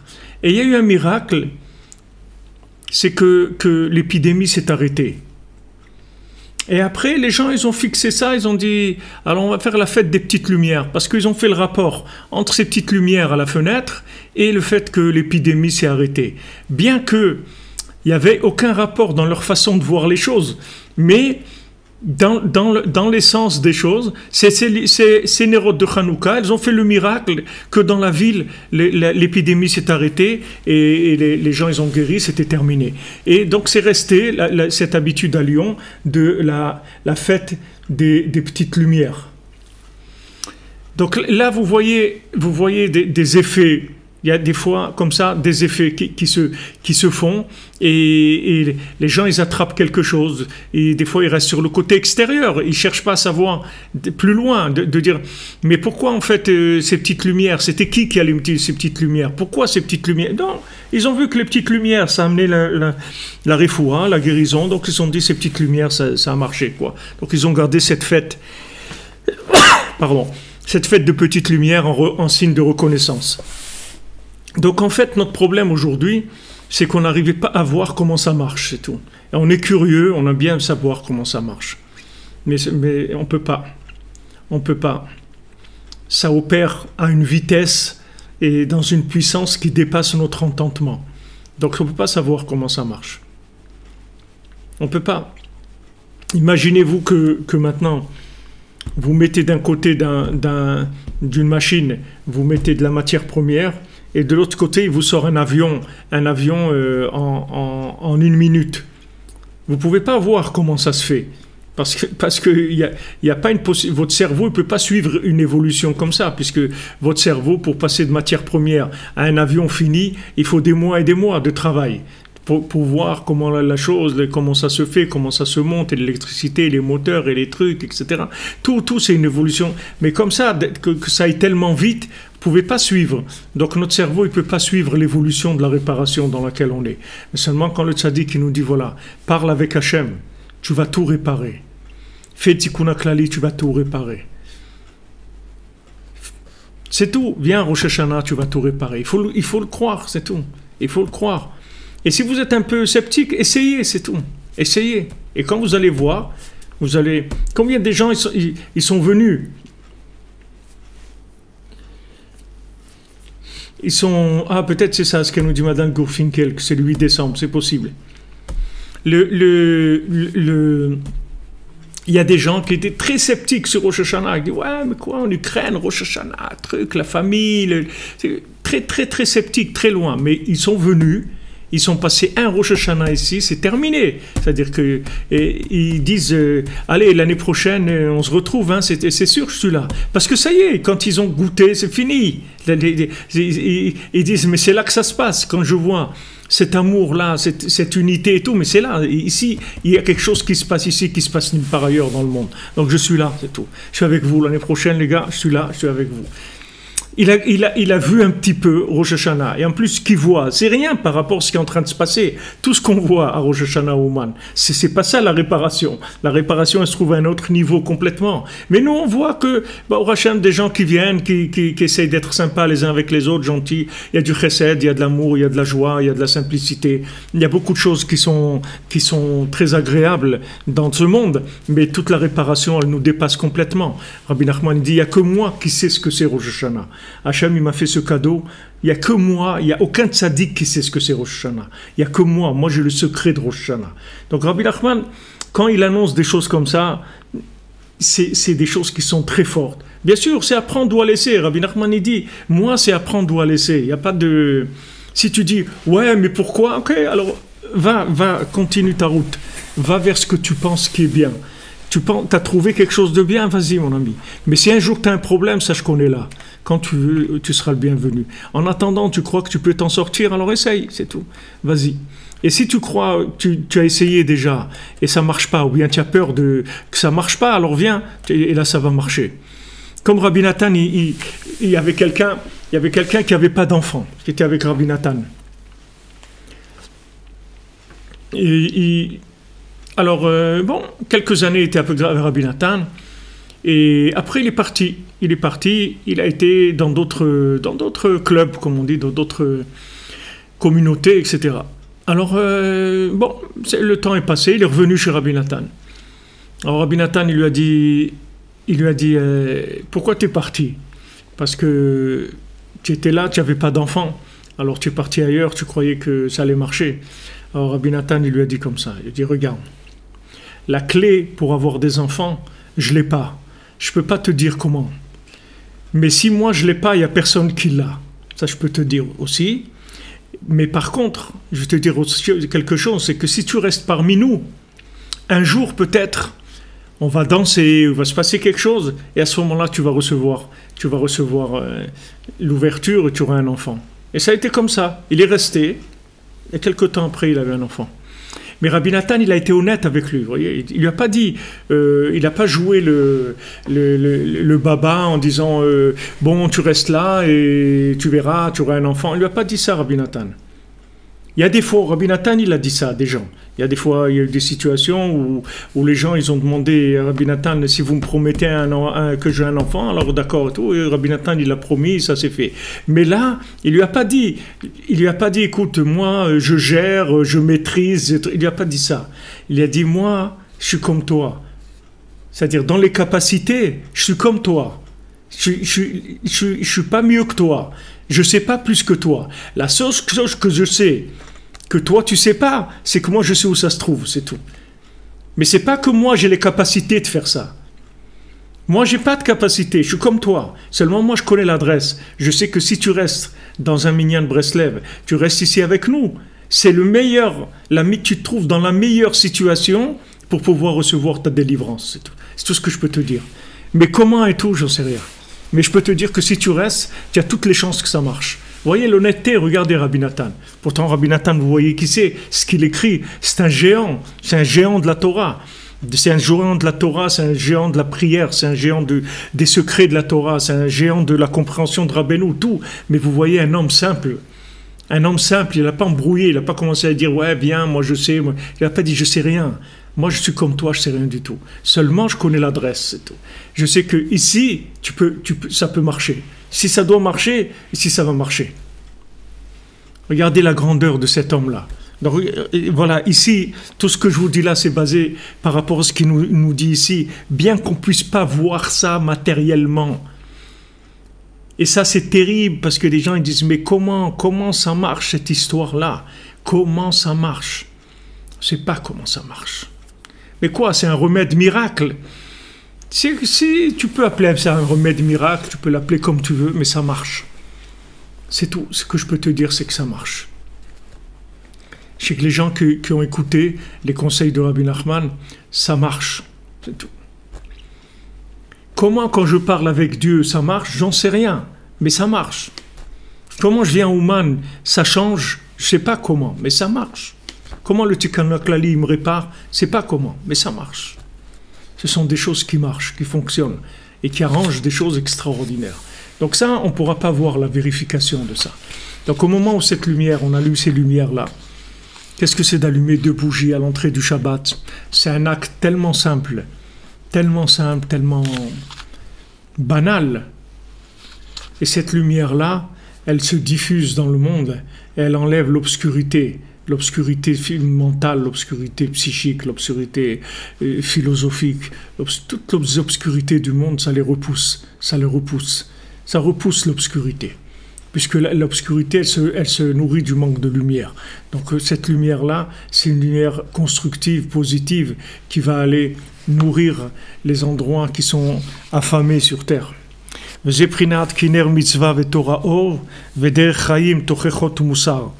c'est écrit dans Michelet. Dans les Michelet, c'est le livre des Proverbes, je crois que ça se traduit en français, de Shlomo Ameler, Kiner Mitzvah, parce que la bougie de mitzvah, la bougie d'une mitzvah, c'est-à-dire une bougie de mitzvah comme la bougie de Shabbat ou la bougie de Hanouka ou de Yom Tov ou du Beth Amikdash ou du temple ou du tabernacle. Ve Torah or. La Torah, c'est de la lumière. D'accord? Il y a la bougie qu'on allume de mitzvah et il y a la Torah la Torah, c'est la lumière elle-même. D'accord? Vous avez la bougie qui est la flamme, l'huile ou la mèche, l'huile, la mèche et la flamme, et il y a la lumière qui se dégage de la flamme. Donc la lumière qui se dégage de la flamme, c'est la Torah. Veder Chaim Tochechot Musar. Et les chemins de vie qui sont des des remontrances morales, c'est-à-dire des preuves morales, la preuve morale. Donc d'un côté, on a la bougie qu'on allume, la lumière, c'est la Torah, et le chemin de la vie, ce sont comme on dit, des tochechot moussar, ça veut dire, ce sont des preuves de la moralité. Pour traduire dans des mots un peu plus simples, vous avez la lumière qui se dégage vous avez la bougie, d'accord? Maintenant, la lumière qui se dégage de la bougie, c'est un enseignement. Cet enseignement, qu'est-ce qu'il fait? C'est le chemin de la vie. C'est-à-dire que cet enseignement, il va aller éclairer le monde pour montrer quels sont les chemins de vérité. Voilà, voilà comment ça fonctionne. Donc, on a la bougie, on a la lumière, et on a les chemins de vie. C'est les chemins de vie. Donc ça, c'est l'évolution de la lumière.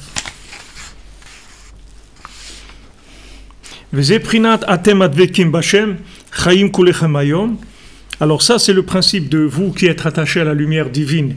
Vous vivez, vous en êtes vivant.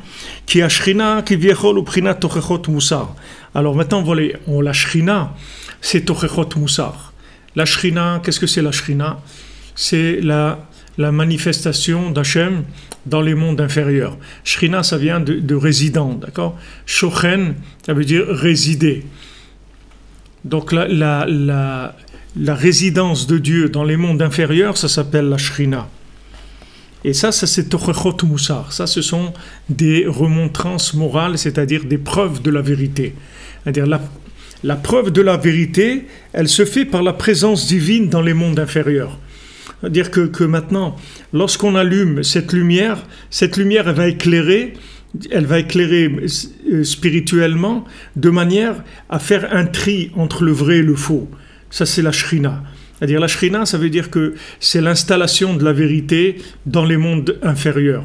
Donc, quand Rivka rentre dans la tente de Yitzhak, qui était en fait la tente de sa maman, de Sarah, elle amène avec elle cette lumière qui brûle du Shabbat en Shabbat. C'est quoi cette lumière? C'est que l'épouse de Yitzhak, elle lui amène dans sa maison la façon de voir la vie dans ce monde. C'est-à-dire, voilà comment on vit dans ce monde. Voilà ce que l'épouse, elle amène à son mari. Elle dit, regarde, voilà comment on vit, voilà comment on construit un foyer, voilà comment on construit une famille, voilà comment on se comporte dans ce monde. C'est-à-dire que cette résidence de la lumière dans le foyer, c'est tochechot moussar, c'est-à-dire ce sont des preuves tochechot, ça ne veut pas dire preuves, ce sont des... C'est des preuves, mais quand vous voulez prouver quelque chose à quelqu'un, c'est une démonstration, voilà ce que je voulais dire. C'est une démonstration morale. C'est ça la présence divine. C'est que dans la situation que vous vivez, elle vous fait une démonstration morale, si vous voulez, une démonstration de la moralité de la chose. Voilà le comportement adéquat dans cette situation-là. Voilà comment il faut se comporter dans l'argent, dans la nourriture, dans le rapport avec autrui, dans la parole, dans la vue, dans tout ce qu'on utilise dans ce monde. Voilà la façon de se comporter. Cette façon de se comporter, elle vient de la présence de la Shrina. C'est-à-dire quand maintenant la lumière d'Hachem, la présence divine, elle arrive dans le foyer, elle arrive dans notre cœur, elle arrive en nous. Comment elle vient de cette lumière de cette lumière qu'on allume de Shabbat et de Hanouka ou de Yom Tov. Cette lumière-là, elle descend et elle vient dans les mondes inférieurs. Elle vient là où on est en prise avec, on est dans la bataille avec la matière. On ne sait pas de quel côté il faut aller, qu'est-ce qui va gagner, si c'est un côté ou c'est un autre. Et cette lumière-là, elle vient et elle nous fait une démonstration de vérité dans les endroits où on a besoin de voir la vérité. À ce moment-là, il y a une démonstration qui se fait. Oui, Shalom Bayit, oui, comme dit M. Mosk. Oui, Shalom Bayit, c'est à Hanouka C'est pour ça que la lumière de Hanouka, c'est une lumière qui est sous-jacente à la lumière du Shabbat, si vous voulez. La lumière du Shabbat, elle est plus forte que la lumière de Hanouka.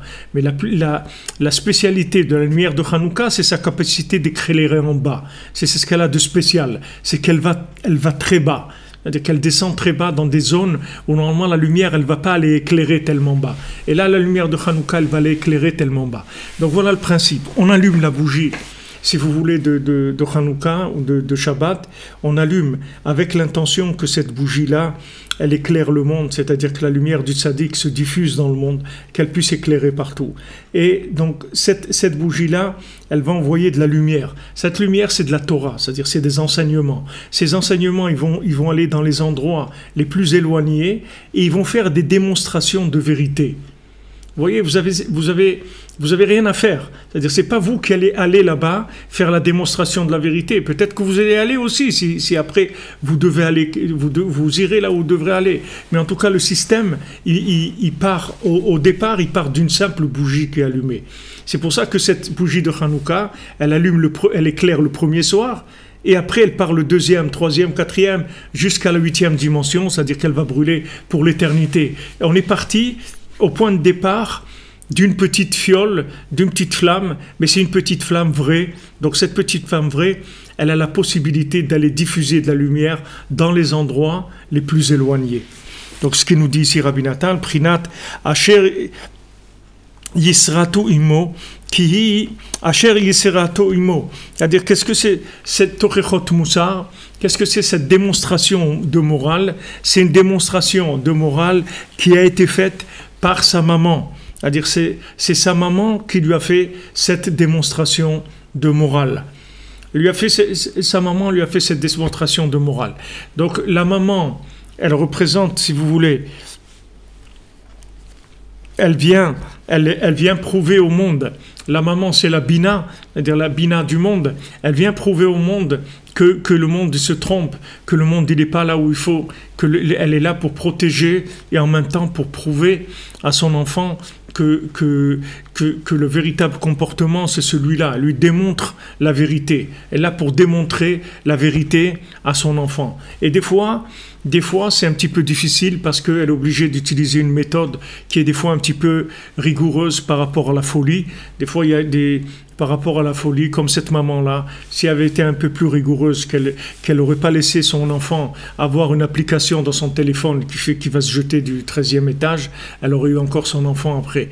Mais des fois, les gens, ils sont tellement cool qu'ils coulent après complètement. Ils ont coulé, ils sont trop cool, ils ont coulé, c'est tout, qu'est-ce que vous voulez. Il y a un moment où il y a un instinct de conservation, il faut réagir, on ne peut pas laisser tout aller comme ça. Alors des fois, cette bina, elle donne de la rigueur. C'est connu que la sphira de la bina, elle a de la rigueur. C'est pour ça que le côté féminin, des fois, il est rigoureux, parce qu'il fonctionne dans de la réalité. Donc, comme il fonctionne dans de la réalité, il est obligé de jouer avec des choses, c'est-à-dire de manipuler des choses réelles qui ont un sens. Et c'est pas tout virtuel complètement. Une maman, elle est confrontée à des réalités. Et ces réalités, des fois, elles doivent se mettre en place avec une certaine rigueur. Cette rigueur, c'est elle qui protège que la lumière, elle brûle pas le foyer. Cette rigueur-là, elle protège de la folie. On est obligé de passer par ça. Donc cette Torah, si vous voulez, qui vient par la Shrina, en fait, c'est la Bina de la Torah, c'est le côté Bina de la Torah. C'est pas le côté, c'est-à-dire le côté Bina, c'est-à-dire le côté déduction de la Torah. C'est-à-dire déduction, ça veut dire adaptation de la Torah à la réalité. Quand on parle de Bina, ça veut dire Mevin Davar, Metor Davar, ça veut dire que on déduit de l'enseignement ce dont j'ai besoin, moi, maintenant, dans ma situation, comment la Torah elle peut m'aider là où je me trouve maintenant. Ça s'appelle la bina. La bina, il y a la chokhma et il y a la bina. La chokhma, c'est la connaissance à l'état théorique, et la bina, c'est quand ça se traduit dans la réalité. Donc la bina, c'est là où se trouve la tchouva, c'est là où se trouve la shrina, c'est là où se trouvent tous les éléments qui sont en contact avec la réalité. Alors des fois, dans la réalité, ça fait un peu mal, parce que des fois, on est obligé de chasser de la folie. Des fois, il y a de la folie, c'est-à-dire qu'il y a eu des choses qui sont parties dans tous les sens, et on est obligé de les ramener. Donc la bina, des fois, elle est obligée d'utiliser la rigueur. Pour ça qu'on parle de moussar, c'est-à-dire de morale, de moralité, et des fois c'est une démonstration, et cette démonstration, elle n'est pas toujours agréable. C'est pas toujours très agréable qu'on nous démontre la vérité, c'est-à-dire surtout quand on nous démontre qu'on s'est trompé. Des fois, c'est pas très agréable. Donc la bina, elle passe par ces étapes-là. Mais maintenant, si quelqu'un il est dans l'idolâtrie, il ne pourra pas du tout supporter la lumière. La lumière va le brûler complètement. Si quelqu'un il est idolâtre, il ne peut pas avoir accès à la lumière qui est transcendante. Parce que justement, l'idolâtrie, pourquoi il a besoin de l'idolâtrie? Pourquoi il a besoin d'adorer quelque chose qui est matériel? C'est justement parce qu'il n'arrive pas à transposer sur le spirituel. Il a besoin de quelque chose, il a besoin d'un petit nounours, quelque chose pour le connecter. Il ne peut pas se connecter directement avec les tzadikim et avec Hachem. Il est obligé de passer par quelque chose de matériel. Ça même, ça prouve qu'il n'a pas de maturité, si vous voulez. C'est comme un enfant que vous êtes obligé de jouer avec lui pour qu'il mange. Parce qu'il ne peut pas manger. Parce que le fait de se nourrir, pour lui, ce n'est pas une réalité. C'est quelque chose qui l'embête, parce qu'il ne comprend pas qu'on a besoin de manger. C'est désagréable de mâcher, de rentrer des trucs dans la bouche, et des fois, il y a des rejets, des trucs, il n'aime pas manger. C'est-à-dire, c'est pas agréable. Alors, on est obligé de jouer avec lui et d'essayer de faire toutes sortes de choses pour lui faire passer le manger. Mais quand il va grandir, qu'il va comprendre qu'il doit se nourrir, il n'a pas besoin de ça. Spirituellement, ce qu'on est en train de dire, c'est la même chose. C'est-à-dire, tant que quelqu'un il a besoin d'un jouet pour s'attacher à Dieu, c'est-à-dire qu'il peut imaginer Dieu, mais à travers un jouet, ça veut dire que pour l'instant, il n'a pas une maturité de connexion. Donc, s'il n'a pas cette maturité de connexion, la lumière, c'est un danger pour lui. C'est-à-dire que c'est quelque chose qui peut le détruire complètement. Donc, s'il va vers la lumière, ça va le détruire. Donc c'est pour ça qu'il y a dans le monde tellement de haine, tellement de destruction, tellement de rage, de folie et tout, parce qu'il y a une consommation de lumière au-delà des capacités des individus. C'est-à-dire ils cherchent de la lumière alors que la lumière qu'ils ont déjà, ils ne sont pas capables de la gérer. Donc ils vont aller chercher plus de lumière et ce plus de lumière va les détruire. Tandis que si maintenant vous allez avec la Emouna, c'est-à-dire que vous rentrez dans vous acceptez au départ que vous ne comprenez rien du tout et vous avancez avec cette base de données. Après, quand vous allez commencer à prendre du terrain dans la construction de votre vie, la construction elle-même, c'est ça qui va être la preuve de logique de ce que vous avez fait. Mais c'est en arrière, si vous voulez, c'est pas en avant. C'est pas d'abord je comprends et j'y vais, c'est d'abord j'y vais et après je vais comprendre. Non, c'est Vénishma. C'est-à-dire que maintenant, je vais m'engager avec la Emouna et après, je vais me rendre compte qu'en fait c'était bien, ça marche très bien. Mais ça marche une fois qu'on est déjà passé.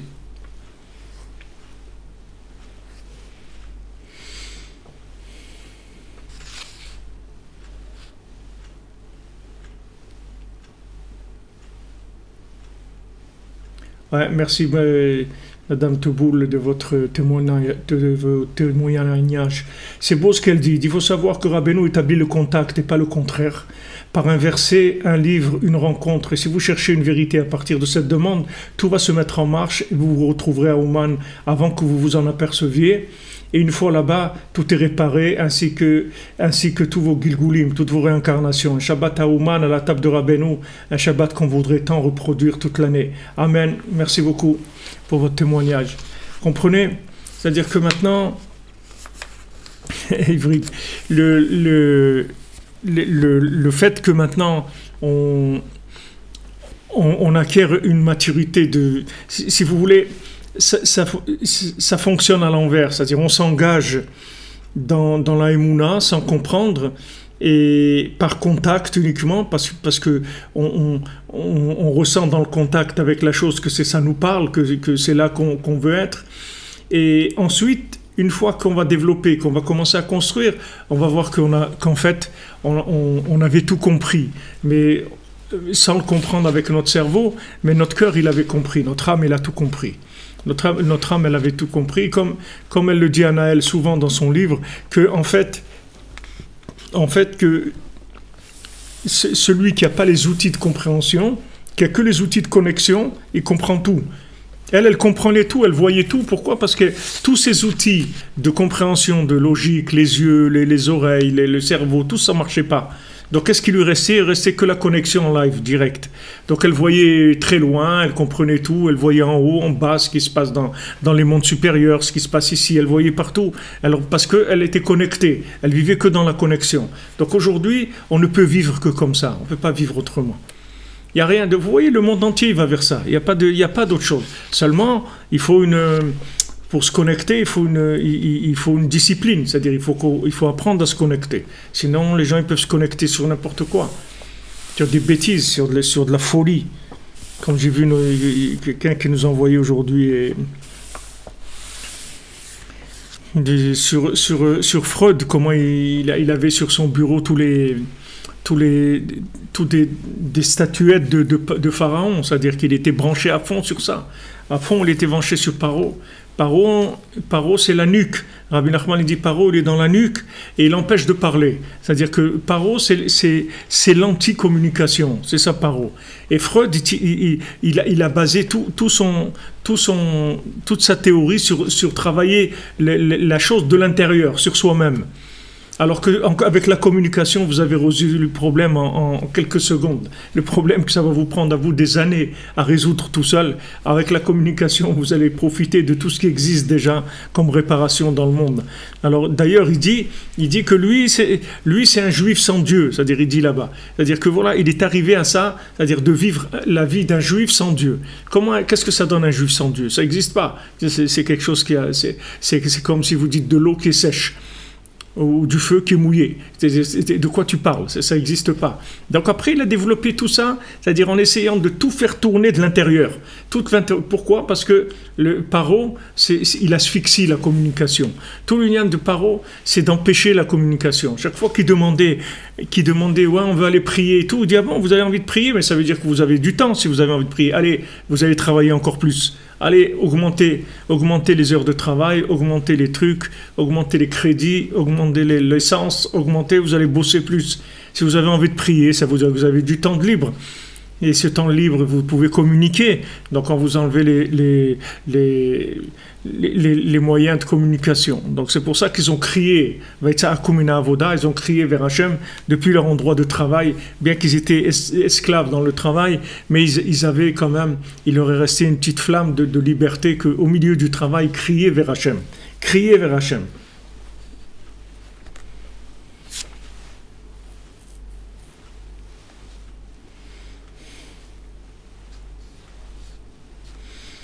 Oui, je sais que ça marche, vous avez raison, on a besoin tous de s'encourager. On a besoin de s'encourager dans la Emouna.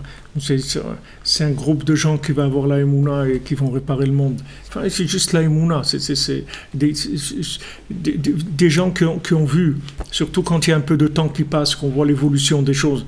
Alors on voit comment ça marche et comment c'est merveilleux. Alors on peut aider les autres qui commencent ou qui ne savent pas que ça existe à pouvoir réaliser ces choses-là. Donc lui, ce Freud-là, il tournait en circuit fermé, en fait, hors connexion. Hors connexion, c'est limité. Il n'y a pas de Wi-Fi, il n'y a pas d'Internet. Qu'est-ce que tu fais? Tu tournes en rond dans ton système. Tu essayes de trouver des solutions à l'intérieur, voilà, le complexe de ça, et l'enfance, et les trucs, et c'est tout, ça tourne. Mais il faut ouvrir, il faut aérer un petit peu. C'est asphyxiant comme concept de la vie. Très, très asphyxiant.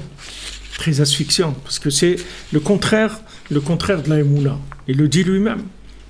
Un juif sans Dieu, c'est-à-dire c'est le contraire de la Emouna. La Emouna, c'est la vie, ça ouvre. La Emouna, faire confiance. Quand on me disait souvent, on me reproche, on me dit, mais comment tu peux faire confiance à des gens comme ça? Je dis, mais si on ne peut pas faire confiance, mais la vie, elle ne vaut plus la peine de vivre. Si vous pouvez faire confiance à personne, mais il n'y a plus besoin de rester dans ce monde.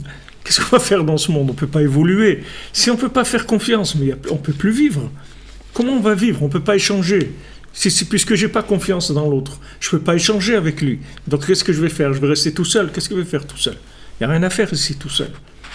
On a besoin d'avoir confiance. Il dit, mais quand même, tu devrais te méfier et tout. Ok, on prie tous les jours qu'Hachem nous sauve, qu'on ne fait pas des rencontres négatives, c'est tout. Mais c'est tout ce qu'on peut faire. On ne va pas s'empêcher de vivre pour se protéger. Pour se protéger, on va s'asphyxier, on va mourir pour vouloir se protéger. C'est pas... Il faut faire confiance. Et même si des fois on a été déçu, c'est pas grave, on reprend. Mais la confiance, c'est la vie. La confiance, c'est la communication, on échange. La vie, c'est de l'échange. C'est ça la vie.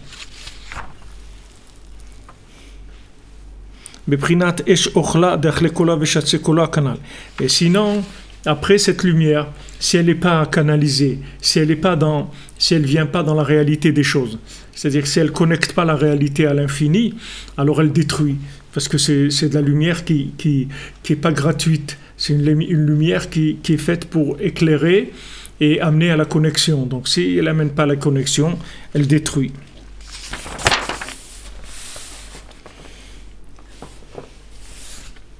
Alors Hachem, il dit, je vais te donner une lumière, et cette lumière, tu verras qu'elle ne te détruira pas. C'est écrit dans Jérémiaou. Dans Jérémiaou, il dit, voilà, je vais te donner de la lumière, mais tu verras que cette lumière, elle sera bénéfique, elle ne te détruira pas. Donc Hachem, il dit, voilà, vous êtes qui est attaché à l'infini, alors vous êtes quand même vivant, c'est-à-dire que vous pouvez être attaché à des lumières très élevées et ça ne vous fera pas de mal. Parce qu'au contraire, le fait qu'on a de la émouna, alors on tire de la vitalité de la lumière. Donc maintenant, la lumière de la Torah, qu'est-ce qu'elle nous montre? Le chemin de la vie, et elle nous montre des démonstrations de vérité dans la matière. C'est-à-dire qu'on arrive à utiliser la lumière de la Torah pour changer notre vie, pour être orienté, pour faire les bons choix. Donc cette lumière de la Torah, elle ne nous détruit pas, au contraire, c'est elle qui nous permet de nous construire. C'est-à-dire, c'est ce qu'on a dit avant, ner mitzvah, qui est la lumière qui est claire, c'est-à-dire la lumière de Hanouka, la lumière de Shabbat, les bougies de Shabbat, de Hanouka, de Yom Tov, les bougies du tabernacle, du temple, Zeu Torah Or, et donc après ça donne des enseignements de lumière, qui est à Torah au Prinat Lat Gravnin Deena ou Bat Ain, Prinat Meore Or. Parce que maintenant la Torah, elle représente les trois couleurs de l'œil et la pupille de l'œil. Il dit ici que la Torah, en fait, c'est la vision des choses. La Torah, c'est une vision, c'est une vision de la vie. Cette vision de la vie, elle change tout. C'est-à-dire qu'en fait, notre vie, elle est comme on la voit. Il y a des gens qui voient la vie comme ça, des gens qui voient la vie comme ça. Comme on voit la vie, c'est ça notre vie. Donc la Torah, elle va nous... Quand on dit qu'elle va nous faire une démonstration de vérité, ça veut dire qu'elle va nous donner la vue objective, la vue de vérité par rapport à notre vie. C'est-à-dire on va avoir des principes de vérité qui vont éclairer notre vie et qui vont nous permettre de faire les bons choix. Au moment où on doit choisir, il faut choisir. Il faut choisir.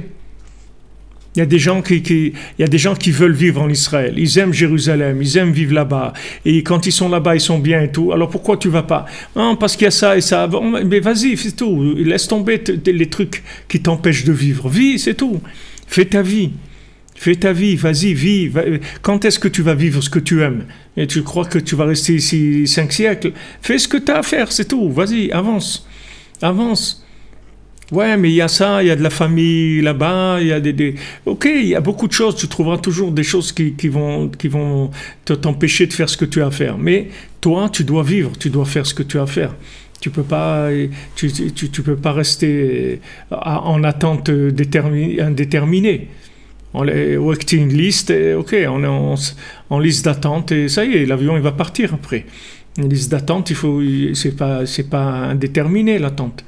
Donc maintenant, quand tu vois que tu veux faire quelque chose, vas-y, fais-le. fais-le. Mais pour ça, il faut la lumière, de recevoir la lumière de la Torah qui nous permet de faire le bon choix. Sinon, les gens, ils sont toujours en hésitation. Et c'est ce qui fait Amalek. Amalek, il amène, ça fait qu'il amène le doute toujours. Quand vous voulez faire quelque chose, il dit, ouais, mais peut-être attends, on ne fait pas maintenant, ou tu vas faire mieux si tu trucs. Il embrouille tout le temps pour essayer d'amener le doute. Mais cette lumière-là de la Torah, elle permet de faire de tri, de trancher, vous voyez. Elle tranche de trancher, c'est ça la bina. La bina, elle tranche en fait.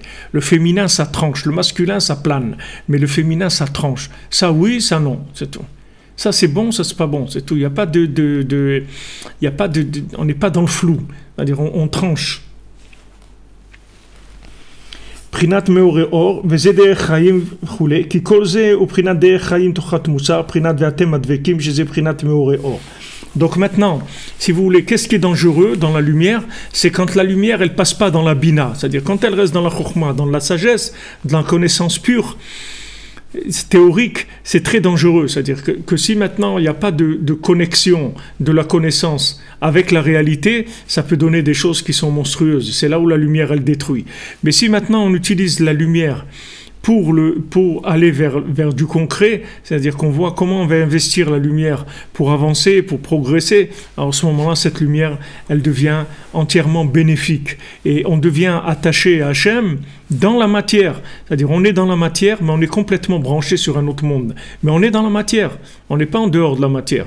Au contraire, la matière, elle va nous servir de support pour pouvoir vivre la connexion avec l'infini. C'est le contraire. C'est-à-dire que la matière, non seulement elle ne va pas nous détourner, mais elle va nous servir, comme notre corps, il va nous servir à faire avec que notre âme, elle va se connecter à Dieu à travers la matière. Comment notre corps, il sert l'âme? Parce qu'il lui sert d'outil de connexion avec l'infini dans la matière. Parce que l'âme, elle ne peut pas se connecter à la matière directement. Elle passe à travers le corps. Le corps, il va manger un fruit, il va faire une bénédiction. Et l'âme, elle va se connecter à la spiritualité qui est dans le fruit.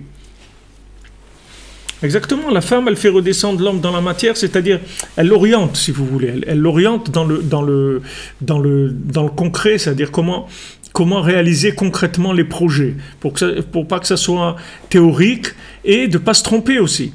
Parce que des fois, quand on veut concrétiser, on peut se tromper complètement. Donc on a besoin un point de départ, c'est qu'on allume la bougie de Hanouka, on allume la bougie de Shabbat. Cette lumière qui sort de la bougie, c'est un enseignement. C'est un enseignement qui est théorique, qui va aller vers la bina, c'est-à-dire il va aller vers le féminin, vers la transformation logique dans le vécu, et là il va permettre de faire les bons choix et les bons engagements. Bezrat Hashem. Voilà les amis, Be'atzlacha, et on refera, et Bezrat Hashem, donc jeudi prochain, on sera donc 2-3 jours avant Hanouka, donc on continuera cet enseignement pour nous préparer à Hanouka, et bien sûr le jeudi de Hanouka, on fera aussi sur Hanouka, Bezrat Hashem, et après on ira vers Purim. Alors Be'atzlacha, merci de votre présence. Merci de votre soutien, merci de vos initiatives, de tout ce que vous dites d'intéressant. Ça nous permet à tous d'avancer ensemble, Bezrat Hashem. Be'atzlacha, que des bonnes nouvelles, une bonne santé pour tous ceux qui ont besoin. Et faites attention à vous là où vous êtes. Protégez-vous du mensonge, protégez-vous du danger. Ayez confiance en vous, soyez joyeux. Dites merci mon Dieu pour tout. Allez, à bientôt. Donc on se retrouve à l'antenne Bezrat Hashem dimanche. Shabbat Shalom.